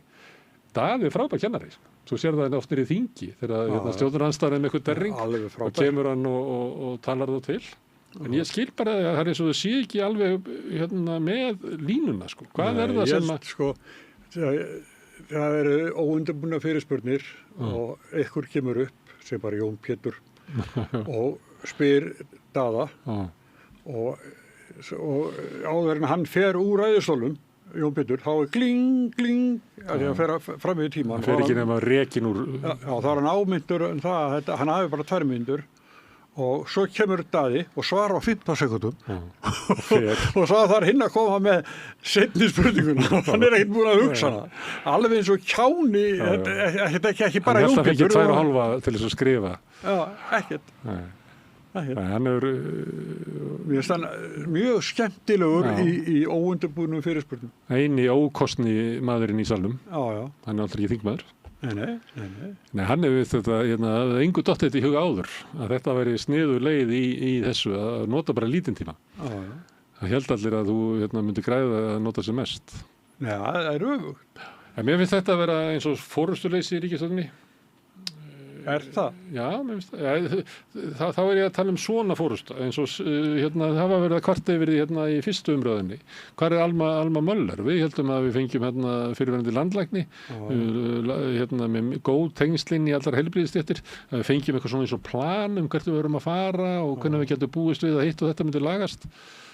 Það getur verið að sé á einhverjum powerpointum sem það hafa sýnt sko. En, það er ekki, en til þess að ná þessu gegn þá er ekki nóg að halda bara eitt fund. Þetta þarftu svona þrástagast aðeins á þessu og þú þarf að ná svona umræðinu þannig að þú stýrir henni. Mér finnst eiginlega að enginn í ríkisstjórninni verið að gera það. Og staða ríkisstjórninni er sömuleyti svona góð vegna þess að stjórnarandstaðan er enn verri. Já, hún er veik. Já, og hleypir svona furðulustum málum upp og mér finnst að koma svolítið fram í menntamálunum sko að trúir því einhver að viðskiptaráð sé með línuna í menntamálunum en all kennarastéttin og öll faglegu hóparnir þar algjörlega út á túni en hann Björn Brynjólfur í viðskiptaráði hefur bara séð ljósið trúir þessu nokkur. Nei. En okkur er alltaf verið að stilla þessu kannski hann. Ég er ekki viss það, sko. Mér finnst sko fjölmiðlarnir stilla þessu upp þannig, sko. Já. Og einhverju leyti fannst mér sko Inga Sæland til að býta á agnið, sko. Já. Hún hélt einhvern veginn að hennar, hún ætlaði að berjast fyrir börnin okkar sem að fagstéttinnar í menntakerfinu voru að svíkja með því að taka upp línuna frá Birni Brynjólfi í viðskiptaráði. Ég held að hann hafi gert alveg stórkostlega mistöku í þessu innkomu sinni inn í barnaráðundið. Svo verður þá bara að fylgjast með framkvæmdinni hjá henni. Já, en við ættum að fá hana kannski í spjall. Og mjög skemmtilegt þegar hún kom inn að síðast. Já, hún var í stuði. Hún lofaði alls konar hlutum í síðastlið haust. Já, býðið þið bara svo. Já, við ættum kannski að fletta því upp hvað hún sagði. Já, býðið þið bara. Já. Á þriðjudaginn. Já, við þurfum kannski að rannsaka það. Það er eitt af því sem að fjölmiðlar þurfa að gera. Það er að kanna það hvað fólk sagði. En við erum bara fá og höfum mikið að gera. Já, það er þannig. Herðu, en Heiða Björk, það verið kosið á laugardaginn. Já. Heiða Björk eða Pétur? Já. Þetta spyrja mig? Já. Ég get eiginlega ekki svaraði. Mér finnst Þú sagðir Heiða Björk síðast. Hæ? Þú sagðir Heiða Björk síðast. Já, ég hallast svona ennþá aðeins þar, sko, en þessi vika náttúrulega ræðir úrslitum. Já. Regi. Já. Það verður eitthvað hjakkað í náttúrulega lóðamáli Péturs. Er ekki eina neikvæða svona sem er búið að finna á hann? Já, svo er það sem er verið að hjakka á Heiðu að hún bara ná ekki til fólks. Já. Já, og líka ef hún fyrirskipaði sko starfsfólki í borgarinnar að rannsaka mál Péturs, sko, eða kanna það, eitthvað maður kalla það, sko. Það er svona Er það beita sko starfsfólki í borgarinnar. Þetta er nú svolítið í tísku, þetta er svona trumpismi, að kæra pólitíska andstæðinga þeirna, þetta er löggunar. Sko. Þannig að ég held að, sko, hún er náttúrulega fyrir varaformað samfylkingarinnar, hún er núverandi borgarstjóri, búin að vera þarna í mörg ár og þekki alla krók og kima, hún er það með sér. Svo er eitthvað svona eins og hún hafi ekki kjörðsokka, hvað segir það? Hún er náttúrulega með svona sérstaka tjáningu. Hún tjáir sig á sérkennan hátt. Það er vel að vera gaman fyrir eftirhermur að herma eftir henni. Hún svona byrjar oft okkur setningu, fyrir síðan eitthvað annað og eins og sé hugsa þrennt í einu. Konur er ekki eftirhermur. Hvernig stendur á því að ykkur... Það var sóttu kall til þess að leika Ingu. Já. Eins og það gert í miðöldum. Já, Sóli Hólm, hann gerir það vel. En þetta er svolítið sérstaklega. Ég man eftir, hvað heitir hún, hún Kristín sem tók eins og Katrínu Jakobsdóttur í Áramótasköpi, algjörlega snildarlega. Kristín Þóra. Já, algjörlega snildarlega. Bara besta eftirherma sem ég hef séð í Áramótasköpi. Alveg bara allir taktarnir mættir. Katrín verið komin hann. Já. Það var frábær leikuna. Kannski er þetta vegna þess að þessi sem eru upp á sviði og þykjast vera rosa fyndnir eru alltaf flest strákar. Það er stýtt að tröppuður upp á sviðið eru stýttir einhvern veginn á strákunum. Stelpunar sem að fara upp á sviðið, þær eru náttúrulega óbærilega fyndnar, sko. Það eru bara það sem eru, ég til dæmis sá einhvern tímann þetta, hvað heitir þetta, Mið-Ísland eða eitthvað, jú, eitthvað svona. Svo sá ég fyndnustu mínar sem voru svona stelpuhópur. Algjörlega geðveikislega fyndnar, sko. Vigdís Hafliðadóttir, hún er með uppistandari. Hæfileikari kona, hún get ekki verið eftirherma, það þarf eftirhermu. Já, mjög fyndið. Það er mjög fyndið. Ég var að hlusta á eitt sem hendi eftir Bob Dylan á 4 æviskeiðum og hendaði svo með herma eftir Bob Dylan ef hann væri ekki hringi, heldur svona bara, þegar mann, hvað heitir það þegar síminn svona vera að skjálfa til að láta vita þessi hringing. Það tók það eins og Bob Dylan, það bara... Það getur verið óendanlega fyndið. Herðu, nú erum við komin í algjörða vitleysu. Þú vilt fara að horfa á handbolta, hvernig ætlar að spá honum fyrst að þú vilt ekki spá leiðtogakjörinu? Já, ég spáði jafntefli í prófkjörinu. Nei, Ísland vinnur þetta örugglega með svona 5-7 markamun. Pólland? Já. 5-7? Já. Viðreisn? Já, heyrðu, þau eru komin 4, maður. Vandar slíkt að spá.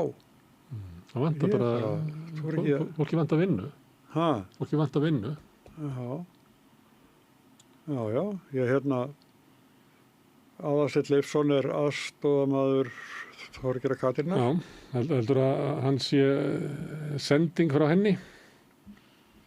Já, frekar en ekki, sko. Eða hún lítur að styðja hann, ég veit ekki.